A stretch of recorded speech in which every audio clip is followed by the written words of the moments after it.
The fluorescent lights of Joe's diner flickered overhead as Susan Parker balanced 3 plates of scrambled eggs and hash browns along her forearm. Her uniform was spattered with small stains from a double shift that had begun at 5:00 a.m. Dark circles shadowed her eyes, but she maintained a warm smile for her customers. "Order up for table 7, she called, sliding the plates in front of a family of tourists. "Can I get you folks anything else?" The father glanced up from his phone. "We're good," he said. Susan nodded and moved to her next table, checking her watch. 2 more hours until her shift ended, and then she had to pick up the twins from school. Emily and Olivia were 12 now, bright girls with their father's dark eyes and her own stubborn determination. The thought of them gave her strength when her feet ached and her back screamed from hours of carrying heavy trays. As she refilled coffee cups, her phone vibrated in her pocket. Normally, Susan wouldn't check it during her shift, but the twins' school appeared on the screen.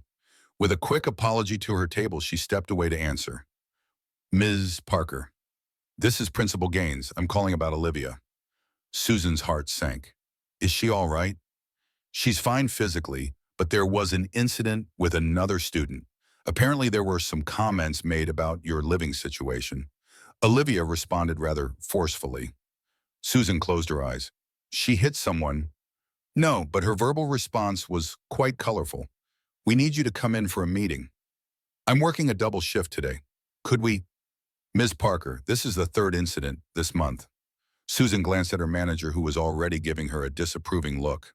"I'll be there in 30 minutes, she said, knowing this would cost her dearly, both in lost wages and her boss's goodwill. After a tense conversation with her manager, Susan hurried to her car, a 15-year-old sedan with peeling paint and a passenger door that sometimes refused to open. As she drove to the school, her phone rang again. The screen displayed her brother's name. She hesitated before answering. Conversations with Richard rarely brought good news. "Hello," she said, putting him on a speaker. "Susan, where are you? I've been trying to reach you all morning." Richard's voice was sharp and patient. "I'm working, Richard. Some of us have jobs that don't come with assistants to answer our phones." He ignored the barb. "Dad's attorney called. They've scheduled the will reading for tomorrow at 2 p.m. Susan's grip tightened on the steering wheel. It had been 6 weeks since her father's heart attack. 6 weeks of grief that she'd had to push aside to keep food on the table and a roof over her daughters' heads. Frank Parker had been her anchor, the one person in her family who never made her feel less than. Now he was gone, and the wound still felt fresh. "I have a shift tomorrow," she said. "Cancel it," Richard replied. "This is important, Susan. The whole family will be there." By the whole family, Susan knew he meant himself, their sister Margaret, and their respective spouses, the successful branches of the Parker family tree. Not her ex-husband, Jason, who had left her for his secretary 3 years ago and now lived in a lakeside condo while she struggled to make rent on a 2-bedroom apartment. "I'll try," she said finally, "but I can't promise anything." Richard sighed, the sound crackling through the car's speakers. "This is exactly why Dad worried about you. You never prioritize the right things." Before Susan could respond, he continued, "Margaret and I have been handling all the funeral arrangements, the estate paperwork, everything. While you've been, serving pancakes, the least you could do is show up for the reading." Susan pulled into the school parking lot, her hands shaking with a mixture of anger and hurt. "I'll be there," she said. "I have to go." She ended the call before Richard could say anything else, taking a moment to compose herself before heading into the school. This was her reality now. Racing between work and her daughter's needs, enduring her siblings' condescension, and grieving alone for the father who had been her only ally. The meeting with Principal Gaines went as expected. Olivia sat stone-faced in the corner, while the principal expressed concerns about her adjustment difficulties. The other student, a girl named Brittany, whose mother headed the PTA, had reportedly commented that Olivia's clothes were probably from a dumpster. Olivia responded by saying some very inappropriate things about Brittany's character and parentage. "I understand that Olivia's response wasn't appropriate," Susan said carefully, "but it sounds like Brittany was bullying her about our financial situation." Principal Gaines cleared his throat. "We're speaking with Brittany's parents as well, of course. But given Olivia's pattern of outbursts, we're recommending counseling." Counseling. They couldn't afford another expense to somehow squeeze from her already stretched budget. "We'll work on it at home," Susan promised. placing a hand on Olivia's shoulder. As they walked to the car, Olivia finally spoke. "I'm not sorry," she said, her voice small but determined. "She says that stuff all the time. I know it's hard, but we can't let people like that see they've gotten to us." "Dad would have let me fight back," Olivia muttered, climbing into the back seat. "He said sometimes you have to stand up for yourself." Susan felt a fresh wave of grief wash over her. Jason had been largely absent since the divorce, appearing for occasional weekends and school events when it suited him. His child support payments were sporadic at best despite his well-paying job. Yet somehow in the twins' eyes he remained the fun parent, the one who understood them. "Your father says a lot of things," Susan replied, keeping her voice neutral. "But he's not the one dealing with phone calls from the school." Olivia fell silent, staring out the window as they drove back to their apartment. Emily would be waiting for them, probably hungry and worried about her sister. Susan would have just enough time to make them a quick dinner before heading back for the evening shift she'd abandoned. More hours lost, more income they couldn't afford to miss. As they turned onto their street, Susan spotted a sleek black SUV parked in front of their building. Her sister Margaret stood beside it, impeccably dressed in a designer suit. Sunglasses perched on her perfectly highlighted hair despite the cloudy day. "What's she doing here?" Olivia asked. Susan parked and braced herself. Margaret rarely visited their apartment, and when she did, it was never without purpose. "Aunt Margaret," Olivia called as they approached, her tone suddenly bright. Susan recognized the act. Olivia knew that appearing happy and well-adjusted would irritate Margaret, who seemed to expect them to be visibly suffering at all times. Margaret removed her sunglasses, revealing expertly applied makeup that concealed any evidence that she too had lost her father 6 weeks ago. "Olivia, darling," she said, offering air kisses. "How are you bearing up?" "I'm good," Olivia replied cheerfully. "Mom's teaching me how to make Dad's special Irish stew." Margaret's gaze flicked to Susan, a flash of something, annoyance, surprise, crossing her features. "How therapeutic," she said. "Susan, could we speak privately?" Inside the cramped apartment, Emily was at the small kitchen table, textbooks spread around her. Unlike her sister, Emily channeled her feelings into academics, maintaining perfect grades despite everything. She looked up as they entered, her expression brightening briefly at the sight of her aunt before returning to its usual careful neutrality. "Aunt Margaret," she said politely, standing to offer a hug that Margaret returned stiffly. "Girls, why don't you go to your room while I talk to your aunt?" Susan suggested, setting down her purse. Once the twins had disappeared behind their bedroom door, Margaret surveyed the apartment with barely concealed disdain. Her eyes lingered on the sagging couch, the mismatched dishes drying by the sink, the water stain on the ceiling that the landlord had promised to fix months ago. "Richard said you were being difficult about tomorrow," she said. Susan sighed, too tired for pretense. "I wasn't being difficult. I was being realistic. I have to work." "It's Dad's will reading, Susan. Surely even you can arrange coverage for one afternoon." "Even you," the words hung in the air, heavy with implication. "Even you, the family disappointment. Even you, the one who couldn't keep her marriage together. Even you, the college dropout working as a waitress at 38. "I already told Richard I'll be there," Susan said, keeping her voice level. "Is that all you came to say?" Margaret moved to the small window, looking out at the view of the parking lot. "No, actually, I wanted to give you a heads up. Richard and I have been going through Dad's finances." Something in her tone made Susan tense. And it's worse than we thought. The gas station has been losing money for years. There are back taxes, outstanding loans." Margaret turned, her expression a practiced blend of concern and resignation. "Dad wasn't the best businessman. We all know that." Susan felt a familiar defensiveness rise within her. "He managed to support a family of 5 and put you and Richard through college on that gas station's income. That was 20 years ago, before the chain stations moved in. The last few years have been difficult. Richard and I have been helping him make ends meet." This was news to Susan. "He never mentioned that to me." Margaret's smile was thin. "He wouldn't, would he? Not to you. He always wanted to be your hero." The words stung because they contained a grain of truth. Frank had always protected Susan, from childhood bullies to her siblings' criticisms to her ex-husband's cruelty. Even when she'd made mistakes, dropping out of college to marry Jason, putting her own ambitions on hold to support his career. "Why are you telling me this now?" Susan asked. Because the estate is complicated. There are debts to settle the property to deal with. Richard and I think it's best if we handle everything. You have enough on your plate with, she gestured vaguely at the apartment. All this. I want to help, Susan insisted. Dad was my father too. Of course he was, Margaret said, her tone softening into something almost patronizing. But let's be practical. What do you know about estate law or property management? Before Susan could respond, the front door opened and Jason appeared still in his sales director's suit, his expression thunderous. He barely acknowledged Margaret before turning to Susan. Where's Olivia? He demanded. I got a call from the school. Susan felt a headache building behind her eyes. She's in her room. There was an incident with another student. It's been handled. Handled? This is the third time this month, Susan. If you can't control her, perhaps. I should go, Margaret interjected smoothly, clearly uncomfortable, witnessing this domestic discord. She gathered her designer purse and slipped past Jason with a murmured, "Good to see you."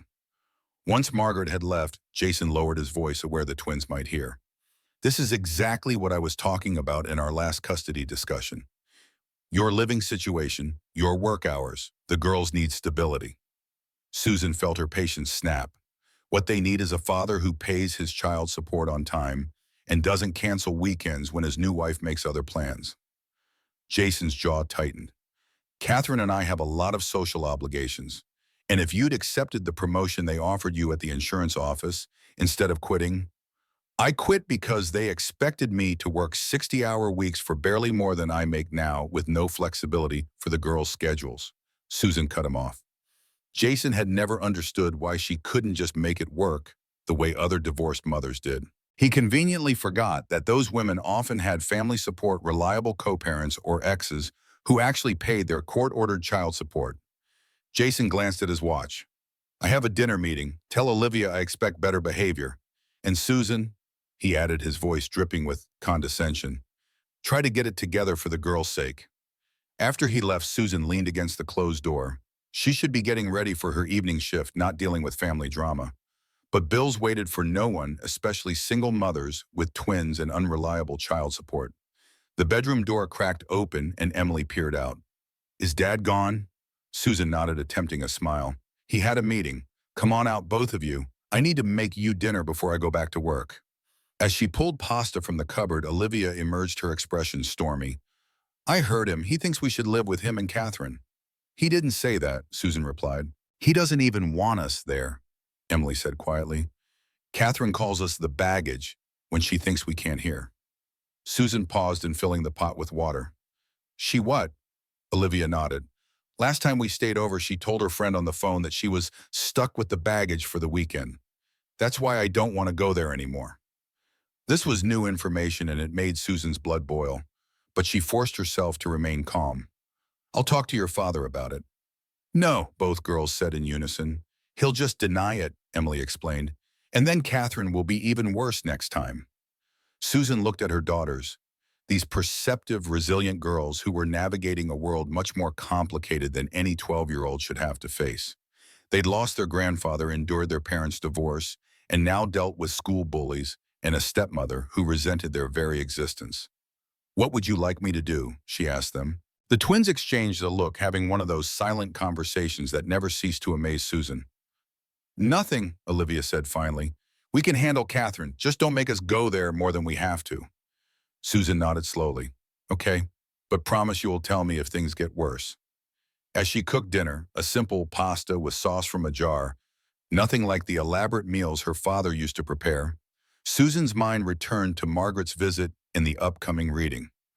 What had her sister meant about the gas station's finances? Frank had owned Liberty Gas Station for as long as Susan could remember. It was a small operation on the edge of town with just 2 pumps and a tiny convenience store attached. In recent years, business had slowed as bigger chains opened nearby, but her father had always seemed to make ends meet. Had he really been struggling so much that Richard and Margaret had been helping him financially? And if so, why hadn't he ever mentioned it to Susan? The thought that her father might have been suffering silently, too proud to admit his difficulties, broke her heart. After dinner, Susan changed back into her waitress uniform and called Mrs. Wilson from the apartment upstairs, who watched the twins when Susan worked evenings, another expense she could barely afford. I shouldn't be later than 11, Susan told the older woman as she prepared to leave. The girls have homework to finish, and then bed by 9:30, please. Don't worry, Mrs. Wilson assured her. We will be fine. The evening shift at Joe's was busy, a small blessing that kept Susan too occupied to dwell on the day's events. Still, as she carried plates and wiped tables, her mind kept returning to tomorrow's will reading. What would her father have left behind? Certainly not much of material value if Margaret was to be believed. The memories came unbidden as she worked, her father teaching her to change a tire when she was 10, his patient voice guiding her through math homework, the pride in his eyes when she won the art competition in high school, his quiet support when she told him she was pregnant at 22 and Jason had proposed. Even after the divorce, when her siblings made their disappointment abundantly clear, Frank had never wavered. Life is not a straight road, little spark, he would say, using the nickname he'd given her as a child. Sometimes the most beautiful views come after the hardest climbs. By the time Susan returned home, paid Mrs. Wilson, and checked on her sleeping daughters, it was nearly midnight. She should sleep. Tomorrow would be another long day. But instead, she found herself pulling out the old photo album her father had given her last Christmas. So you remember where you come from, he had said, his English still faintly accented even after 40 years in America. The album was filled with photos of Frank as a young man newly arrived from Ireland with nothing but determination and a dream. There he was, outside the gas station, the day he bought it, his smile buoyant and proud. Susan, as a toddler, sitting on his shoulders. Family picnics, birthdays, graduations. Frank had documented it all, creating a visual history of their family's journey. The last photo in the album was recent, Frank with the twins at their 12th birthday party. His health had already been failing, though he'd hidden it well. Now looking at the picture, Susan could see the fatigue in his eyes, the slight strain in his smile. Susan closed the album, wiping away tears. Tomorrow she would face her siblings, her ex-husband, and the reality of her father's estate. But tonight she allowed herself to simply grieve the man who had been her constant support. I miss you, Dad, she whispered into the quiet apartment. The next day dawned gray and drizzly, matching Susan's mood as she prepared for the will reading. She had called in sick for her morning shift. Her manager had been understanding but firm. One more absence this month would put her job at risk. After seeing the twins off to school with extra tight hugs, Susan stood before her closet considering her options. She didn't own many formal outfits. Finally, she settled on a simple black dress she'd worn to a wedding last year, paired with her only decent pair of heels. As she applied minimal makeup, Susan's phone rang. It was Jason again. I've been thinking about Olivia's situation at school, he began without greeting. Catherine and I were talking, and we think it might be best if the girl spent more time with us. My neighborhood has better schools. Not now, Jason, Susan interrupted. I'm on my way to my father's will reading. There was a pause. Right, I forgot that it was today. Any idea what he left you? The question was too casual, too pointed. Why do you ask? Just curious. He only had that gas station free and clear. Right, that's valuable commercial real estate. So that was it. Jason was fishing for information about potential assets. Even after 3 years, his opportunism could still surprise her. I have to go, she said. She ended the call and finished getting ready, a new worry adding itself to her growing collection. If Jason thought she might be coming into money, he would certainly use it to argue for reduced child support. Or worse, push for custody changes. The attorney's office was downtown in one of the glass and steel buildings that made up the city's modest skyline. Susan parked her aging sedan in the public garage 2 blocks away, not wanting to pull up beside Richard's Tesla or Margaret's Range Rover. As she walked, clutching her father's photo album to her chest like a shield, Susan rehearsed what she would say to her siblings. The receptionist directed her to the 3rd floor where Michael Donovan, her father's attorney, had his practice. When Susan stepped off the elevator, she immediately spotted her family in the waiting area. No one noticed Susan's arrival at first, giving her a moment to observe them. They looked like what they were, successful, polished professionals with expensive tastes and busy schedules. Richard had inherited their father's height and broad shoulders, but none of his warmth. Margaret had their mother's delicate features set in a perpetually judgmental expression. It was Richard who spotted her first. Finally, he said, checking his watch. Margaret looked up, her eyes cataloging Susan's outfit in a fraction of a second. The slight tightening of her lips indicated her assessment. Susan, you look rested. Before Susan could respond, a door opened and Michael Donovan appeared. He was in his 60s with silver hair and kind eyes behind wire-rimmed glasses. He had been Frank's friend as well as his attorney. Susan, he said warmly, stepping forward to embrace her. It's good to see you. The simple kindness nearly broke through Susan's carefully constructed composure. She returned the hug briefly before stepping back. Thank you for arranging this, Michael. Donovan nodded, then turned to the others. If you'll all follow me, we're ready to begin. The conference room was wood-paneled and formal, with a long table surrounded by leather chairs. Donovan took his place at the head, gesturing for everyone to sit. Susan chose a seat on the opposite end from her siblings. Thank you all for coming. Donovan began, his tone shifting to professional formality. We're here today to discuss the last will and testament of Frank Edmund Parker. I'll try to keep the legal language to a minimum. Essentially, Frank's will is straightforward. He had few assets, but what he had, he distributed with clear intent. Richard leaned forward. We've been reviewing his finances, Michael. Margaret and I are prepared to handle any outstanding debts. Donovan glanced at him. That's generous, but not necessary. Frank's affairs were in order. He shuffled the papers. I'll begin with the smaller bequests. To Richard Parker, Frank leaves his collection of vintage automobile manuals and the sum of $50,000. Richard blinked, clearly surprised. $50,000? Where would Dad get that kind of money? Life insurance, Donovan explained. He maintained a modest policy. To Margaret Parker, he leaves his collection of vinyl records in the sum of $50,000. Margaret exchanged a look with her husband. The records were worthless sentimentality, but the money was unexpected. Susan sat quietly wondering what her father might have left her. The photo album, perhaps. Some small keepsake. She had never expected money or valuables. Donovan cleared his throat. Now to the primary bequest, to Susan Parker. Frank leaves Liberty Gas Station and all its contents, including the attached apartment, all inventory equipment, and any other assets associated with the property. There was a moment of stunned silence broken by Richard's incredulous laugh.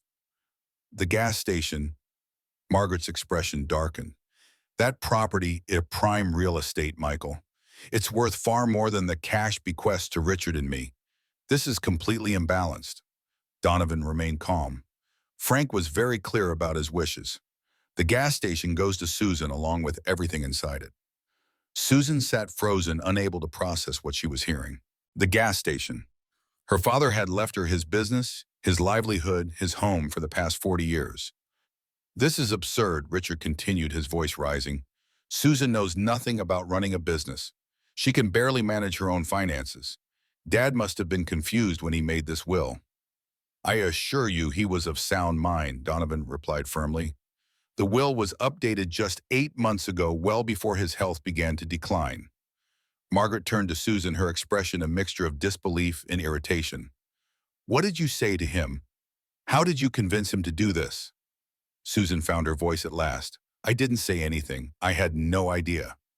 Right, Richard interrupted sarcastically. You had no idea he was leaving you a piece of commercial property worth hundreds of thousands. Donovan raised a hand. If I may continue, there is a letter from Frank that he asked me to read. He adjusted his glasses and began to read. My dear children, if you are hearing these words, then I have passed on to whatever comes next. I hope it is somewhere with good fishing and better coffee.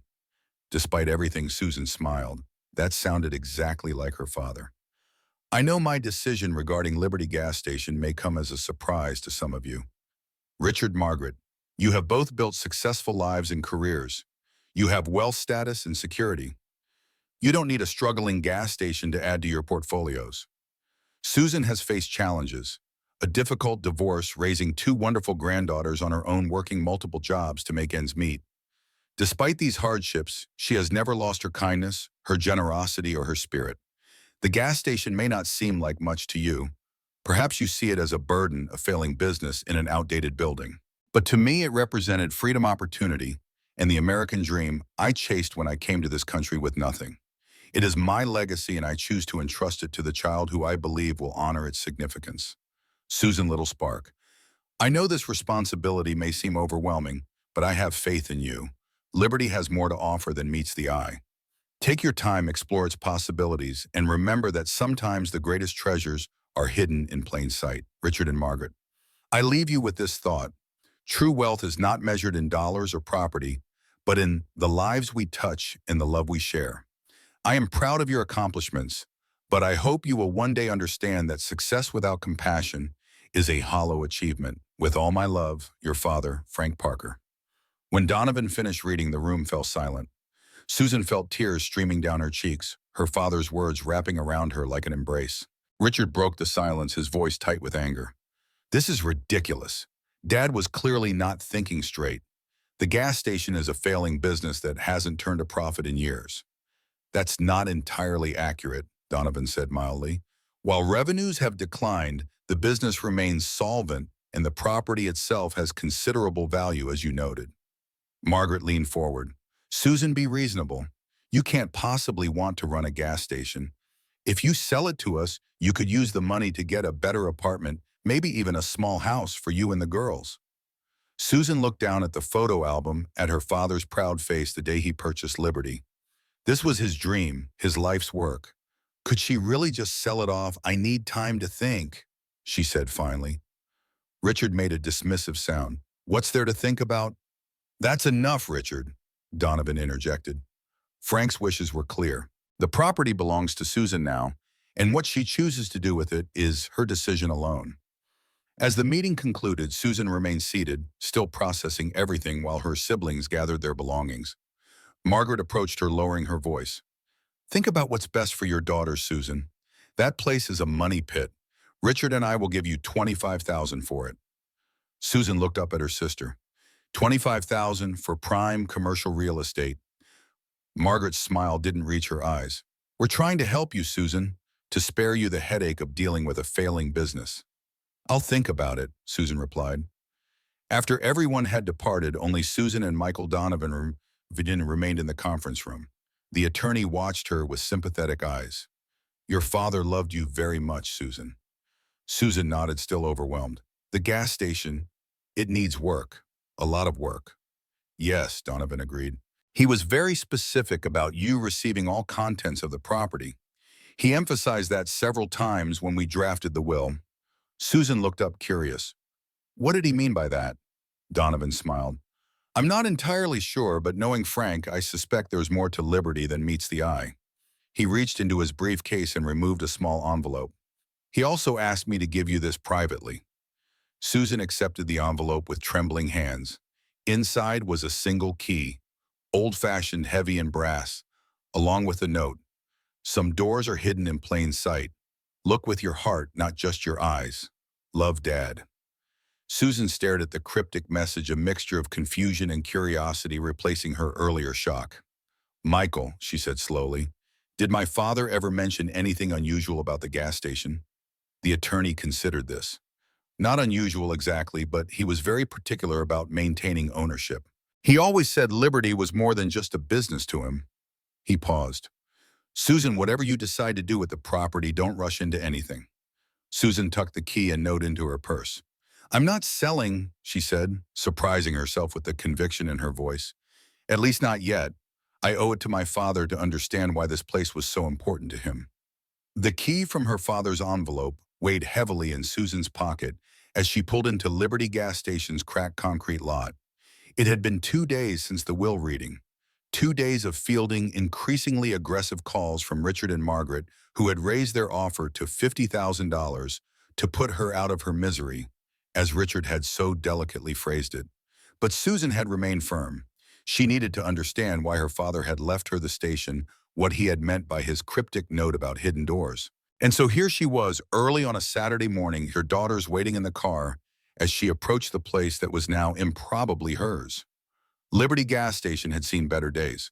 The once bright blue star on its sign had faded to a muted shade, and only one of the 2 pumps appeared functional. The small convenience store attached to the station had windows covered in outdated advertisements, and the whole property had an air of tired resignation. Yet as Susan stood there, memories flooded back. Sitting on the counter as a child while her father worked the register, learning to stock shelves as a teenager, bringing the twins here when they were small, watching them run circles around the aisles while Frank slipped them candy bars when he thought Susan wasn't looking. "Mom, are we going in?" Emily called from the car. Susan nodded, gesturing for the girls to join her. "Yes, come on." The twins approached cautiously, eyeing the building with undisguised skepticism. "This is ours now," Olivia asked, kicking at a weed growing through a crack in the concrete. "Why would Grandpa give us a broken gas station?" "It's not broken," Susan corrected gently. "It just needs some love." She unlocked the front door, the familiar bell jingling overhead as they entered.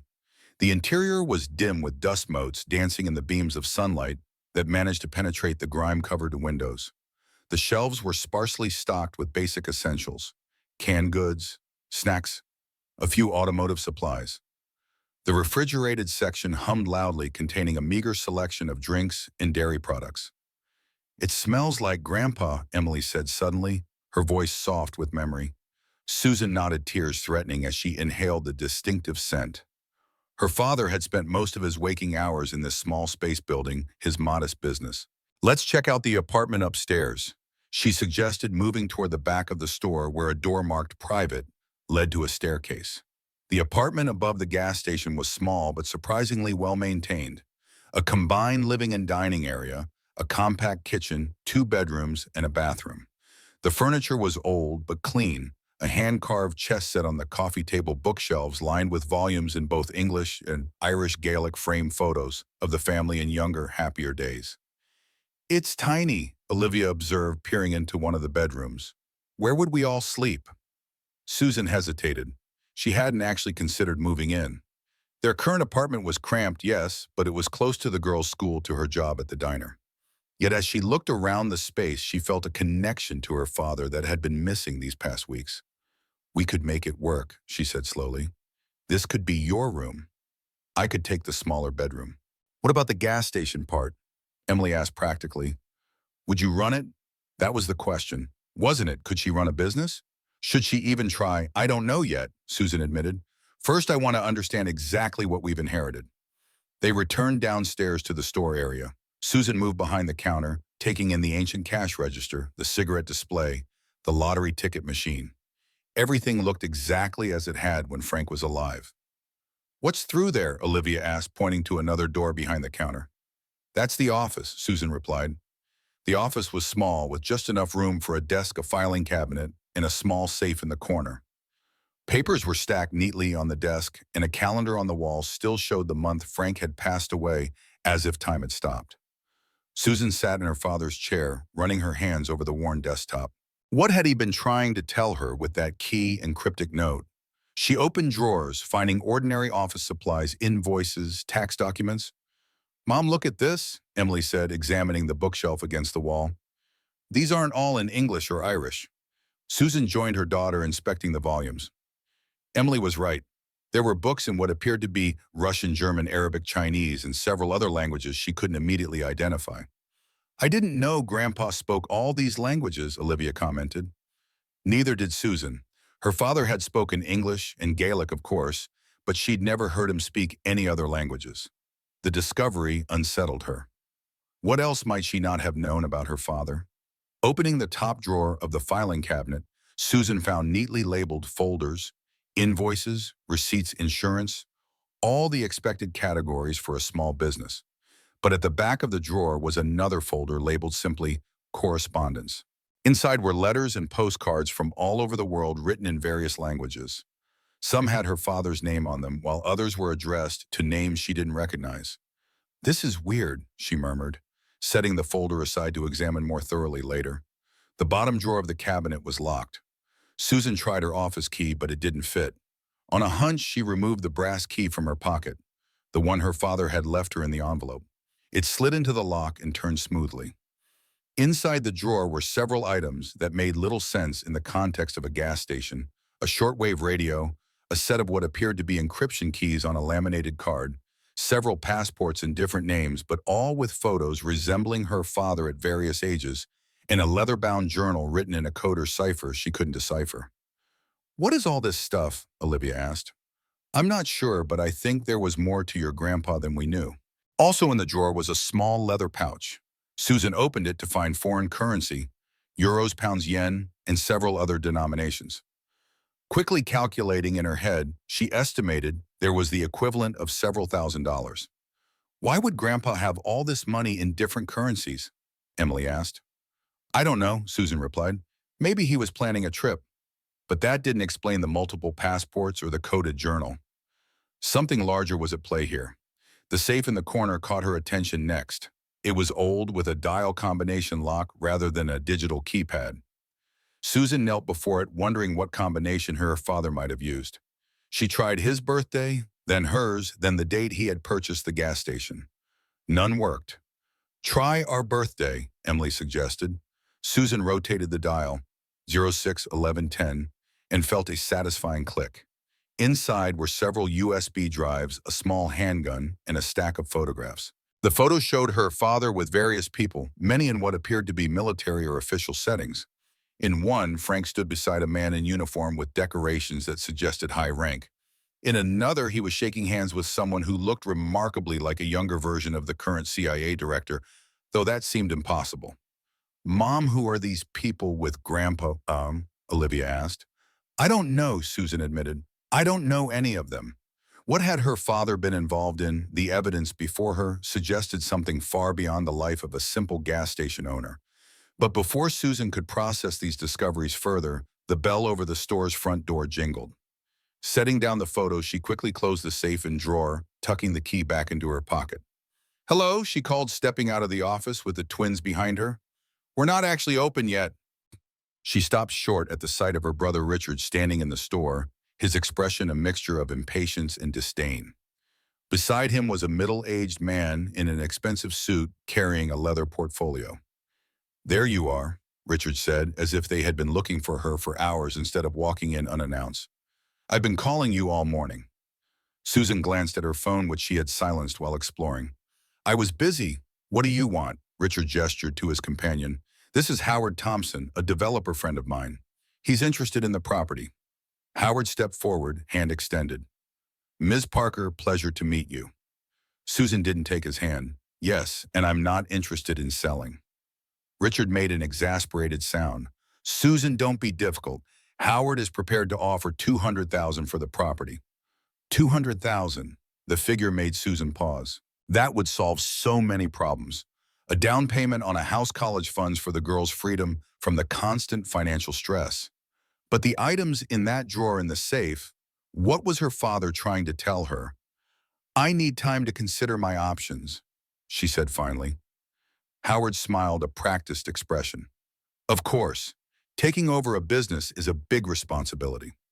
Richard stepped closer, lowering his voice. Susan, be realistic. You're a waitress. You know nothing about running a gas station. Dad left you a burden, not a gift. Girls, Susan said, maintaining eye contact with her brother. Why don't you go upstairs and check out the bookshelves more thoroughly? Once the twins had disappeared up the stairs, Susan turned to Richard and Howard. Let me be very clear. I am not selling today. Not to you, not to any developer.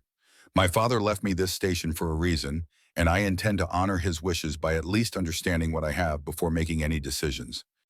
Howard looked to Richard, clearly uncomfortable with the tension. Perhaps we should reschedule this discussion when Miss Parker has had more time to adjust to her new circumstances. Fine, Richard snapped. But Susan, don't let sentimentality cloud your judgment. This place is a money pit. It needs new pumps, updated tanks, and a complete renovation to be competitive. I'll figure it out, Susan replied coolly. Now, if you'll excuse me, I have a lot to do here. She returned to the office, reopening the locked drawer to examine its contents more carefully. The coded journal seemed the most promising place to start. She flipped through pages of what appeared to be meticulously recorded notes, dates, and names, all written in a system she couldn't decipher. Mom, Emily called from the doorway, there's someone else here. Susan quickly closed the drawer again and followed Emily out to the store area. A woman in her mid-50s, her appearance unremarkable, except for her exceptionally good posture and alert eyes, stood examining a shelf of canned goods. Good morning, Susan greeted her. I'm afraid we're not officially open yet. The woman turned her gaze sharp and assessing.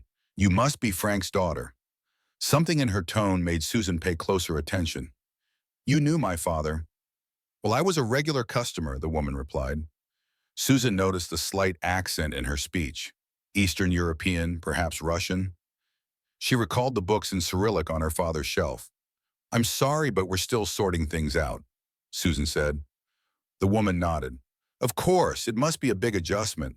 She extended her hand. "Dr. Diana Reynolds." Susan shook the offered hand, noting its firm grip. "Susan Parker." "Frank was a special man," Diana continued. "Irreplaceable, really." She seemed about to say more, but then glanced at the twins and changed direction. "Will you be continuing the business then?" "I'm not sure yet," Susan admitted. "Indeed." Diana reached into her purse, then froze, a flicker of alarm crossing her features as something fell to the floor between them. Susan bent to pick it up.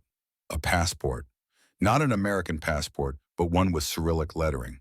A diplomatic passport. "I'll get that," Diana said quickly, but Susan had already retrieved it. "You're a diplomat?" Susan asked. "Just a minor consular official. Nothing interesting." She reached into her wallet and removed a business card. "If you decide to continue the business, call me. I'd be happy to be your first official customer." After Diana left, Susan examined the card. It listed only a name and phone number, no title or organization. "That was weird," Olivia commented. Susan shook her head. "I don't know, but I think it's connected to whatever Grandpa was involved in." Over the next week, Susan split her time between her shifts at the diner and exploring Liberty. She couldn't afford to quit her job yet, but she had begun to clean up the store, taking inventory, familiarizing herself with the operations. The girls helped after school, initially reluctant, but gradually warming to the project as they discovered more of their grandfather's belongings. The strange customers continued to appear. About a dozen regulars who came at predictable times, purchased minimal items, and often engaged in brief hushed conversations in various languages. Susan began to document these interactions in a notebook, recording descriptions, languages spoken, and any unusual behavior. One particular customer, a tall man with a military bearing who came every Tuesday at exactly 10:15 a.m., had actually seemed alarmed when Susan couldn't respond to his German greeting. "Frank did not teach you?" he had asked, genuinely surprised. "That is unexpected." Susan's exploration was interrupted by two unwelcome developments. First, Margaret appeared with a lawyer in tow. "We have testimony from his doctor about his declining cognitive function," Margaret explained, her voice dripping with false concern. "We don't want to make this difficult, Susan, but legally the will may not be valid if he wasn't of sound mind." Susan had shown them the door, then immediately called Michael Donovan, who assured her the will was ironclad. "Your father underwent a complete cognitive assessment just before updating his will," he explained. The second complication came from Jason, who filed an emergency motion regarding custody. His filing specifically mentioned Susan's erratic behavior in taking on a failing business and her potential relocation to the apartment above the gas station, claiming these changes created an unstable environment for the twins. When Susan confronted him by phone, his true motivation became clear. "I heard about the developer offer," he said. "200,000 would solve a lot of problems, Susan, including my concerns about the girl's living situation." Think about it. So Jason was now working with Richard and Margaret, all of them pressuring her to sell. But then another unexpected ally appeared. Diana Reynolds returned to the gas station. "Your father's files," Diana said without preamble. "Have you examined them thoroughly?" Susan hesitated, unsure how much to reveal. "Some of them," Diana nodded. "The journal in the bottom drawer, have you deciphered it yet?" Susan froze. How did this woman know about the locked drawer? About the coded journal, Diana smiled at her reaction. "Frank and I were colleagues in a manner of speaking. The code is a simple substitution cipher. The key is the date of your birth." "Who are you?" Susan asked directly. "A friend," Diana replied. "One who knows the value of what you've inherited, goes far beyond the property itself. You've noticed the regulars, yes, the ones who barely buy anything but come religiously." Susan nodded slowly. "We come for something more valuable," Diana continued. "This location, it serves a special purpose, one your father maintained for nearly 30 years. "What purpose?" Susan asked, though she was beginning to form her own suspicions, as wild as they seemed. Diana met her gaze directly. "I think you already suspect the truth. Frank was not just a gas station owner, was he?" "A spy," Susan whispered. "Not exactly, but he worked with people like me. People who need secure locations, discreet meeting points, and reliable intermediaries." Diana paused. "There's more to discover." The apartment isn't the only space above the store. And below, well, that's where the real value lies. Before Susan could press for more details, Diana's phone buzzed. She checked it, her expression changing to one of alert focus. I have to go, but Susan, be careful. Your father had enemies as well as friends. The fact that you're asking questions exploring the files, it's been noticed.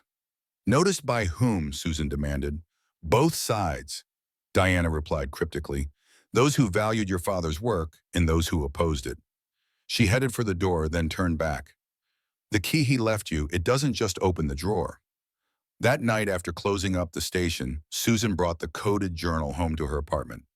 Using her birth date as the key, 12/05/84, she began to decipher the entries. What emerged was astonishing.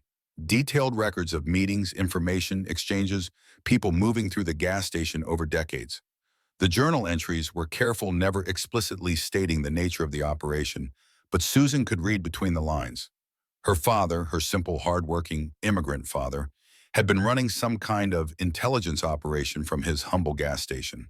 The next day, Susan received 3 more visits that confirmed her growing suspicions. First, a health inspector arrived citing anonymous complaints about code violations.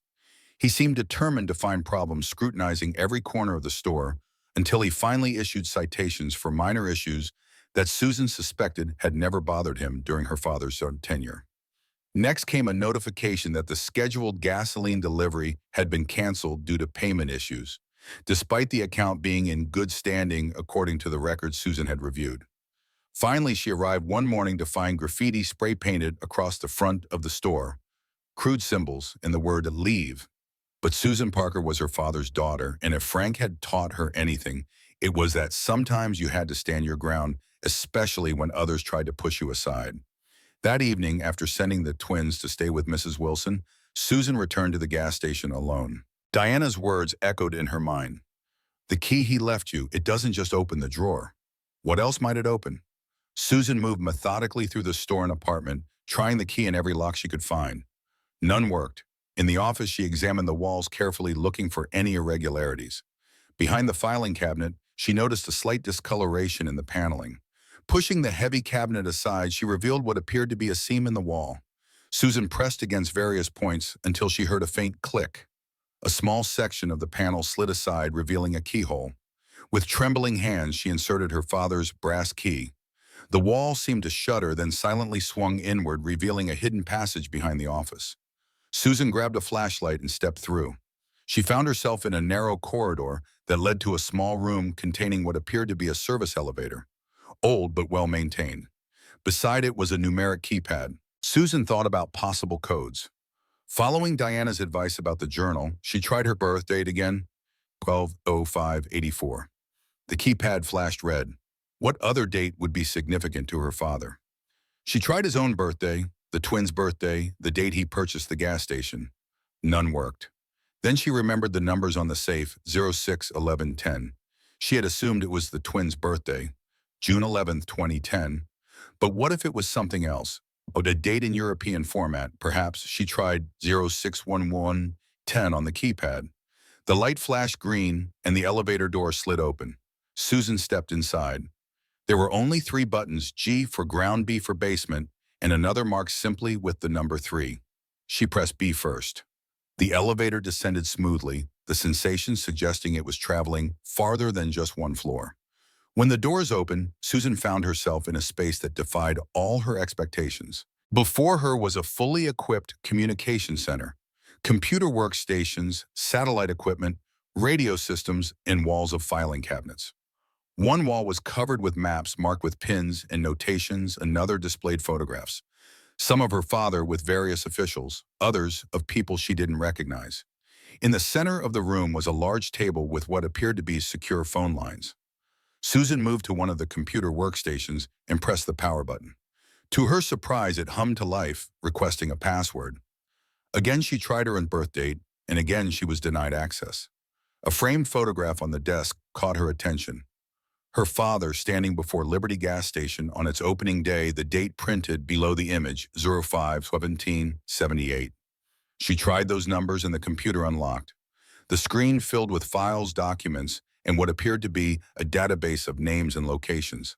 But most striking was a video file on the desktop labeled "For Susan." She clicked on it. Her father's face appeared on the screen, recorded sometime before his death. He looked tired but determined. "Susan Little Spark," he began. "If you are watching this, then you have found the key, both literally and figuratively. You have discovered the truth about liberty, about my real work all these years." He paused, seeming to gather his thoughts. "What I am about to tell you will sound unbelievable, but every word is true. And now that I am gone, you need to know everything." Frank leaned closer to the camera. Liberty Gas Station is not just a business.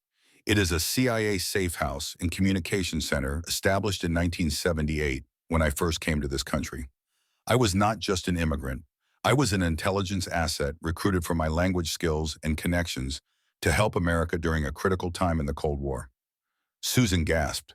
Though she had already begun to suspect something along these lines, hearing it confirmed by her father himself was still shocking. Over the years, Frank continued, Liberty has served as a meeting point for intelligence operatives, a communication hub, and a safe location for debriefing defectors and assets from around the world.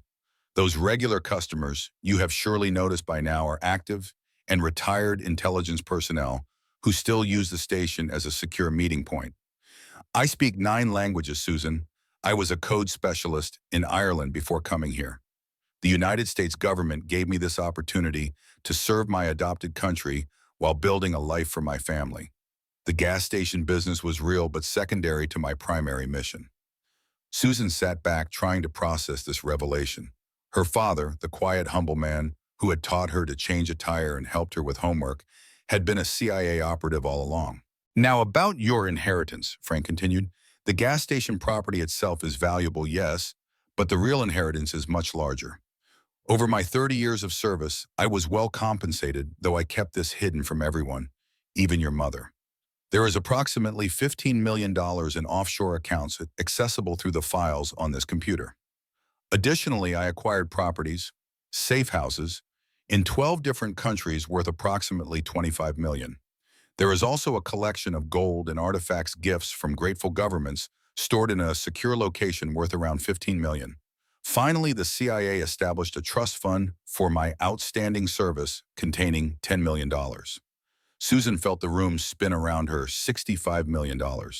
Her father had been worth $65 million, all while living modestly above a gas station, driving an old truck, wearing the same jacket for 20 years. "Why didn't you tell us?"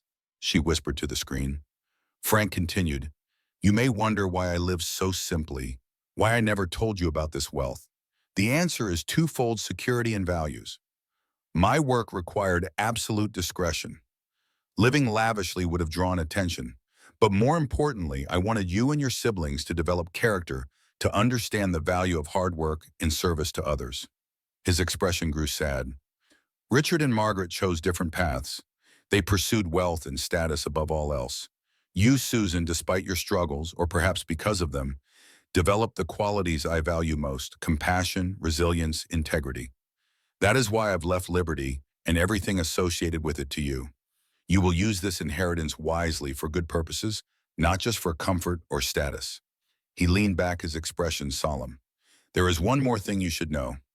Diana Reynolds is your CIA handler now. She has been watching over you since my diagnosis, protecting you without your knowledge. Trust her. She will help you understand everything and guide you through the transition. I am sorry for the secrets, little spark. I hope you can forgive me. Know that everything I did was to protect you and to serve a purpose greater than myself. I am so proud of the woman you have become, the mother you are to my beautiful granddaughters. You are stronger than you know, smarter than you believe. You are my greatest achievement." The screen went dark, and Susan sat in stunned silence, tears streaming down her face. Everything made sense now. The strange customers, the multiple languages, Diana's cryptic comments, her siblings' pressure to sell the property quickly. Susan wiped her tears and stood, a new determination filling her. But as she prepared to return upstairs to begin processing everything she had learned, a notification on the computer caught her attention. The security system, which had been running in the background, flashed a warning: "Perimeter breach, north entrance." The security alert flashed again. "Perimeter breach, North entrance. Susan's heart raced as she frantically searched the control panel for some way to see what was happening upstairs. On the wall, she spotted a bank of monitors currently dark. She pressed what appeared to be a power button, and the screens flickered to life, showing different areas of the gas station from security cameras she hadn't even known existed. On one screen, she could see two men in dark clothing attempting to force the back door. They wore masks and moved with the precision of professionals. Susan reached for her phone to call the police, then hesitated. If her father had kept this place secret for decades, bringing local law enforcement into it might compromise operations still in progress. And how would she explain the underground facility? Her phone rang. The screen displayed Diana's number. "Do not call the police," Diana said immediately when Susan answered. "Security has been alerted. Stay where you are." "There are men breaking in upstairs," Susan whispered. "I know. They're not after the gas station. They're after the information in the basement." Diana's voice was calm but urgent. "Is the elevator secure?" "Yes, I think so." "Good. The elevator and the passage are designed to be undetectable. Stay quiet, stay hidden. Help is 4 minutes out." Susan watched the monitors as the men finally breached the back door. They moved efficiently through the store, clearly searching for something. One headed straight for the office. "They're in the office," Susan whispered into the phone. "They'll find the passage." "No, they won't," Diana assured her. "Not without the key. Do you have it with you?" Susan patted her pocket, relieved to feel the brass key still there. "Yes." "Then we're fine." The passage resealed itself when you entered the elevator. On the monitor, Susan watched as the man in the office ran his hands along the wall where the hidden door was located. He seemed frustrated, checking his watch and speaking into what appeared to be a communication device. "Who are they?" Susan asked. "Former associates of your father's targets," Diana replied cryptically. "People who would prefer certain information remain buried." The man in the office was now pulling books from the shelves, searching more frantically. His partner entered, and they appeared to argue briefly before both headed back toward the store's front. "They're leaving," Susan reported, watching as the men exited through the front door this time. "Stay where you are," Diana instructed. "Our team is almost there. They'll secure the location and then escort you safely home." "My daughters are fine. We have someone watching your apartment building." The casual way Diana mentioned surveillance of her home should have been disturbing, but Susan found it oddly reassuring. "How long have you been watching us?" she asked. "Since Frank's diagnosis," Diana admitted. "He was concerned that once he was gone, certain interests might see you and the girls as either loose ends or leverage. He asked us to keep an eye on you." Within minutes, Susan saw new figures on the security monitors.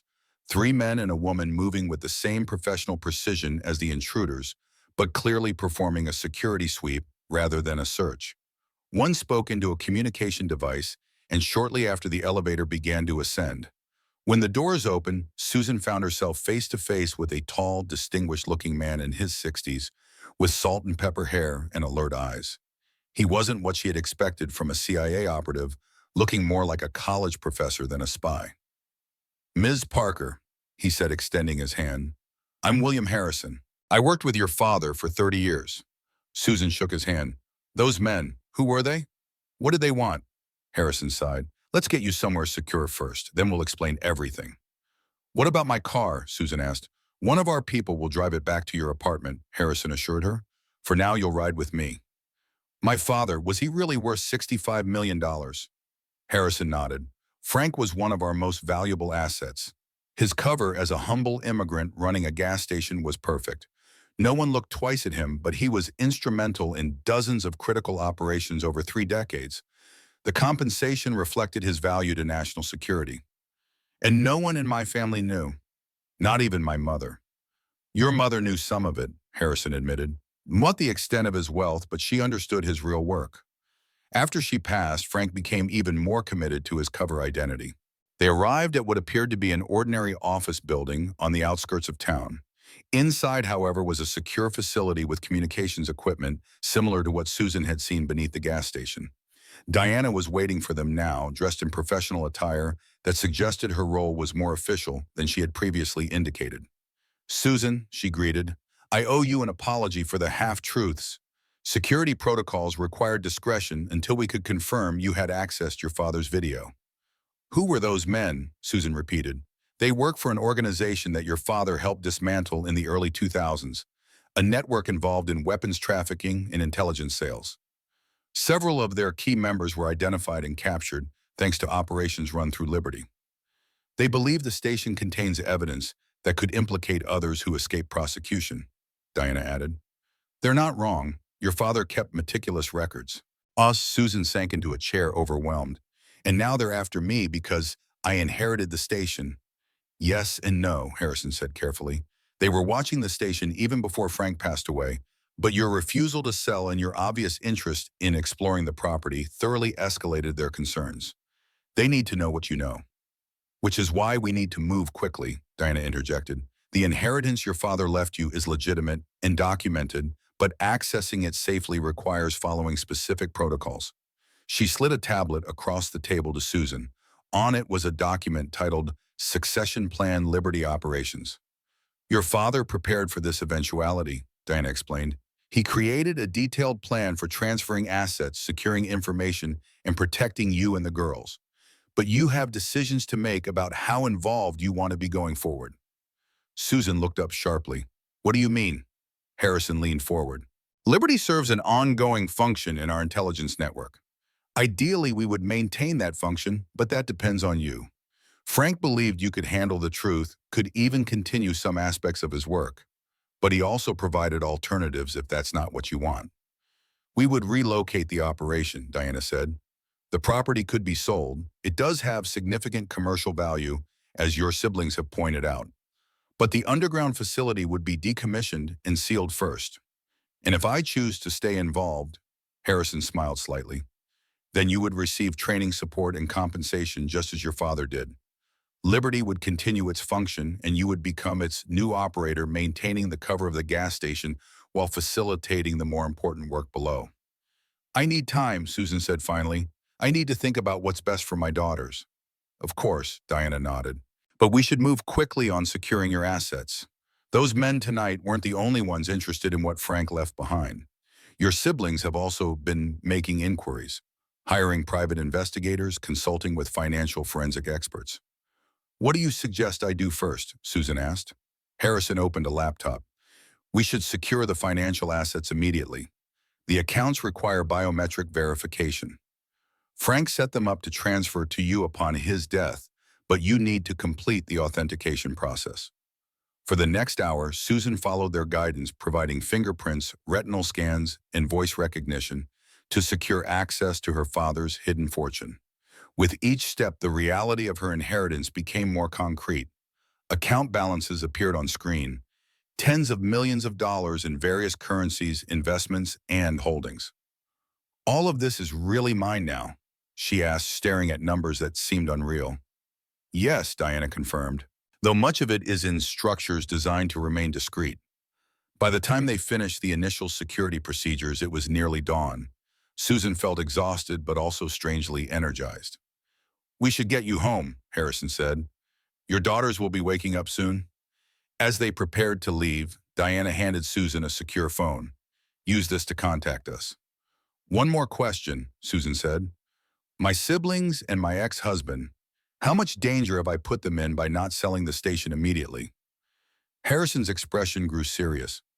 Your instincts are good, Susan. Your father said they would be. There's something you should know about Richard and Margaret. Their pressure for you to sell isn't just about the property value, Diana added. What do you mean? Diana tapped on the tablet, bringing up documents and photographs. Richard has been involved in some questionable business dealings, including with the very network your father helped dismantle. He may not know the full extent of their operations, but he's been facilitating transfers of technology that have raised red flags. And Margaret, Susan asked. Real estate is excellent for money laundering, Harrison said grimly. She's been helping several criminal organizations move funds through property transactions. Again, she may not know who she's really working for, but ignorance isn't a defense. Susan felt sick. Her siblings had built their success on criminal connections, all while looking down on her modest, honest life. Your father knew, Diana added softly. It broke his heart. He was actually investigating them during his final months, compiling information for federal authorities. That's why he left everything to me, Susan realized. Not just because he trusted me, but because he knew Richard and Margaret were compromised. Harrison nodded.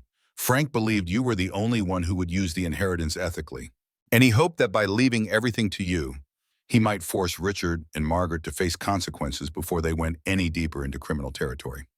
What about Jason, my ex-husband? Diana hesitated. Your ex-husband's new wife, Catherine. She has connections to a foreign intelligence service. We believe she targeted Jason specifically because of his connection to your family. The revelation hit Susan like a physical blow. Catherine, who called her daughter's baggage, was a foreign operative. Jason hadn't left Susan for love, but had been targeted as part of an intelligence operation. Does Jason know? She asked.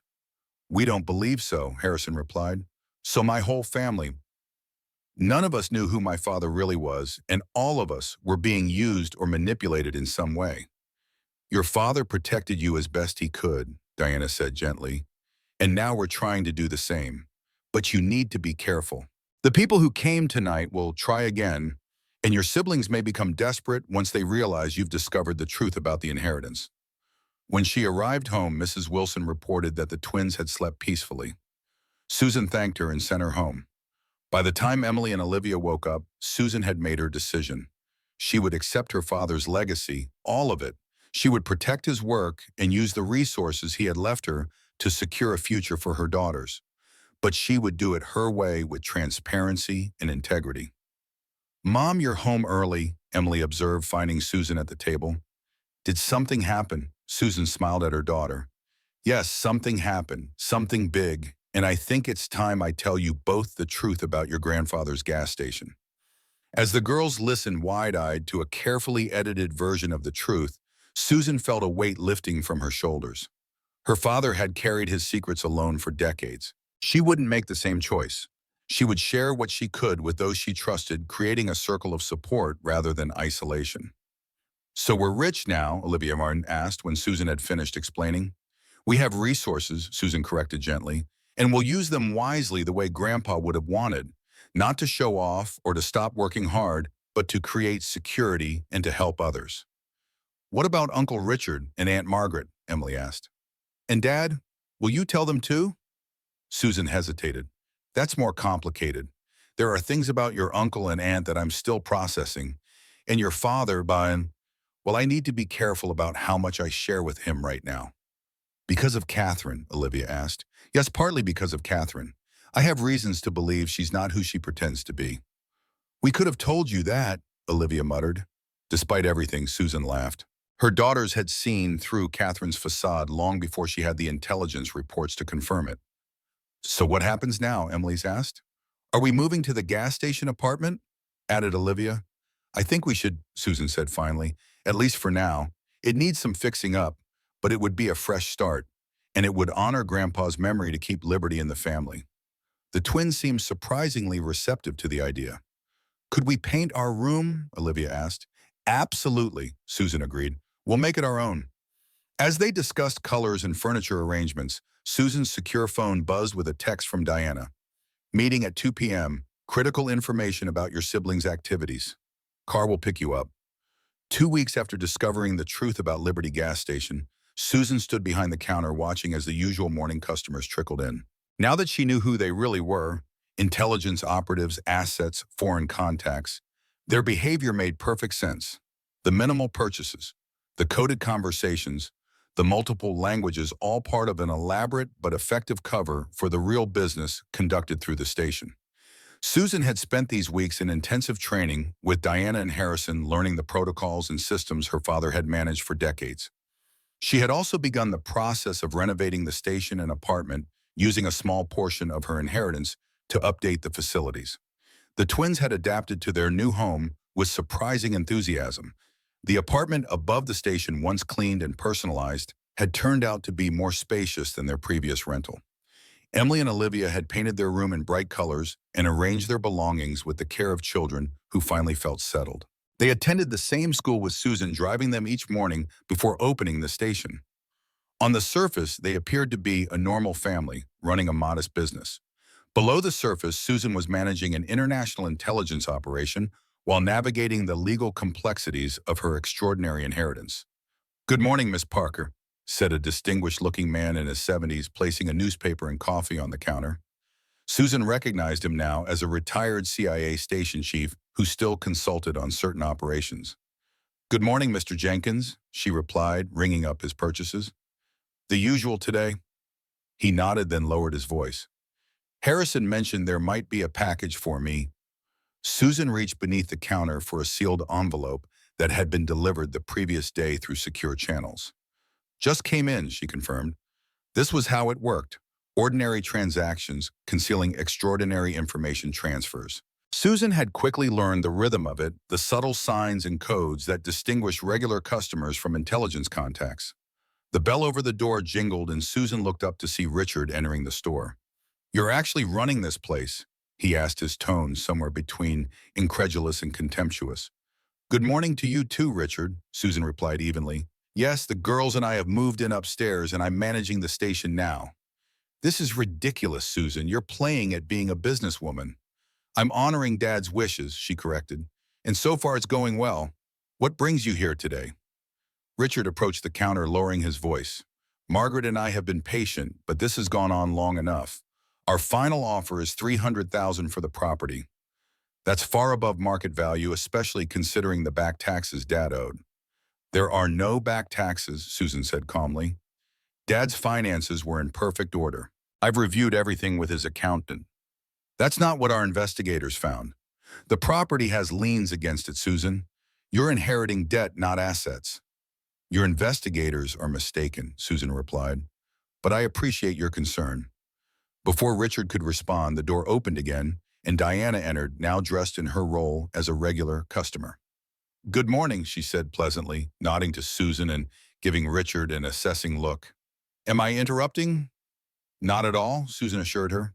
"My brother was just leaving." Richard glared at Diana, then turned back to Susan. "This conversation isn't over. Margaret and I are meeting with another attorneys tomorrow. Dad wasn't of sound mind when he made that will, and we can prove it." After he stormed out, Diana approached the counter. "Your brother seems upset. He and Margaret can't accept that Dad left them only $50,000 each while giving me the station," Susan explained. "They won't succeed," Diana said confidently. "Frank was thorough in establishing his competency, but their persistence is concerning for other reasons." She glanced around to ensure they were alone, then continued in a lower voice.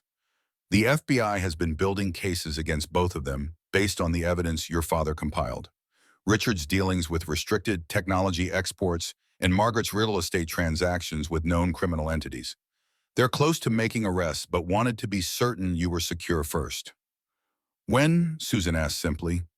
"Soon," Diana replied. "Possibly within the week. We wanted you to be prepared. Once they're arrested, there will be media attention questions about your father, about the family business. We've prepared a cover story that protects the classified aspects while explaining the basics." Susan nodded, a knot forming in her stomach. "And Jason, Catherine. Counterintelligence has been monitoring Catherine. They'll move on her separately, probably after your siblings' arrests, to avoid tipping her off." Diana's expression softened slightly. "Your ex-husband appears to be an unwitting participant, but he'll still face questioning." The conversation was interrupted by Susan's secure phone buzzing with an alert. She checked it, feeling a chill run down her spine as she read the message. "The twins' school just called," she said, looking up at Diana with alarm. "Someone tried to pick them up. The school refused because she wasn't on the authorized list." Diana immediately switched to operational mode. "I'll have a team at the school in 5 minutes. Lock up here and wait for my call before doing anything." As Diana rushed out, Susan quickly closed the station, her heart racing. Had Margaret tried to take the girls, or was it Catherine? Either way, the escalation to involving her children crossed a line that filled Susan with both fear and fury. Within 20 minutes, Diana called to report that the girls were safe. A security team was escorting them home, and the school had been advised to enhance their verification procedures. The woman who had attempted to collect them had been identified as an associate of Catherine's. By the time the twins arrived home with their security escort, Susan had composed herself enough to appear calm. She didn't want to frighten them, but she needed them to understand the seriousness of the situation. "Someone tried to pick you up from school today without my permission," she explained as they sat at the kitchen table upstairs. "I need you both to be extra careful. Don't go with anyone, even someone you know, unless I've specifically told you it's okay." "Was it Catherine?" Olivia asked perceptively. She texted Dad yesterday saying she wanted to take us shopping this weekend, but he said we were staying with you. This was news to Susan. Dad didn't mention that to me. He probably forgot, Emily said. He's been acting weird lately, really stressed. He and Catherine fight a lot. Well, I'm glad the school followed the rules and called me. And from now on, one of my friends will be driving you to and from school just to be safe. Because of Grandpa's secret work, Olivia asked, lowering her voice dramatically despite being in their own home. Yes, Susan confirmed. Some people are interested in Grandpa's work, and they might try to use you to get to me. But I won't let that happen. That evening, after the twins were asleep, Susan met with Harrison and Diana in the secure facility beneath the station. The discovery of the attempted school pickup had accelerated their timeline. We need to move on your siblings now, Harrison said grimly. The attempt to take the girls indicates desperation. They're escalating because they sense the net closing. I agree, Diana added.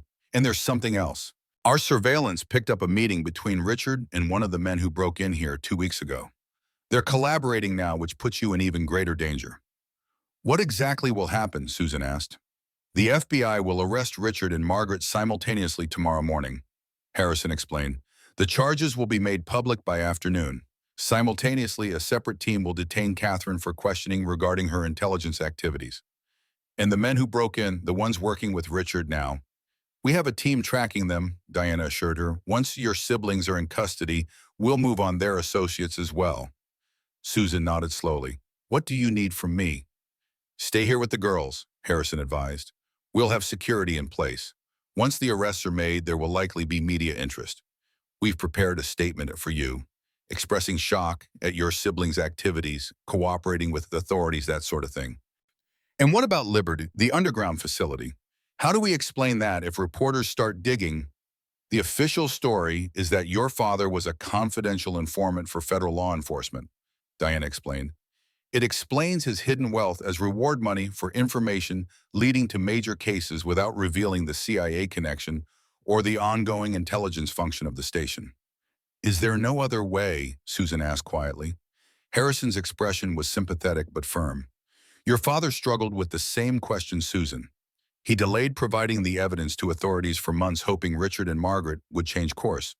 But their activities were too serious to ignore. National security implications, connections to criminal organizations. Frank ultimately chose to protect the country, even at the cost of his own children's freedom. I need to see the evidence, Susan said kindly, before tomorrow. I need to understand exactly what they've done. Diana hesitated, then nodded. We can arrange that, but Susan, it won't make tomorrow any easier.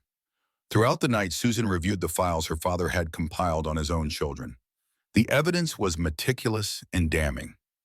Richard had knowingly facilitated the transfer of restricted technology to entities connected to foreign intelligence services, accepting millions in payments through offshore accounts.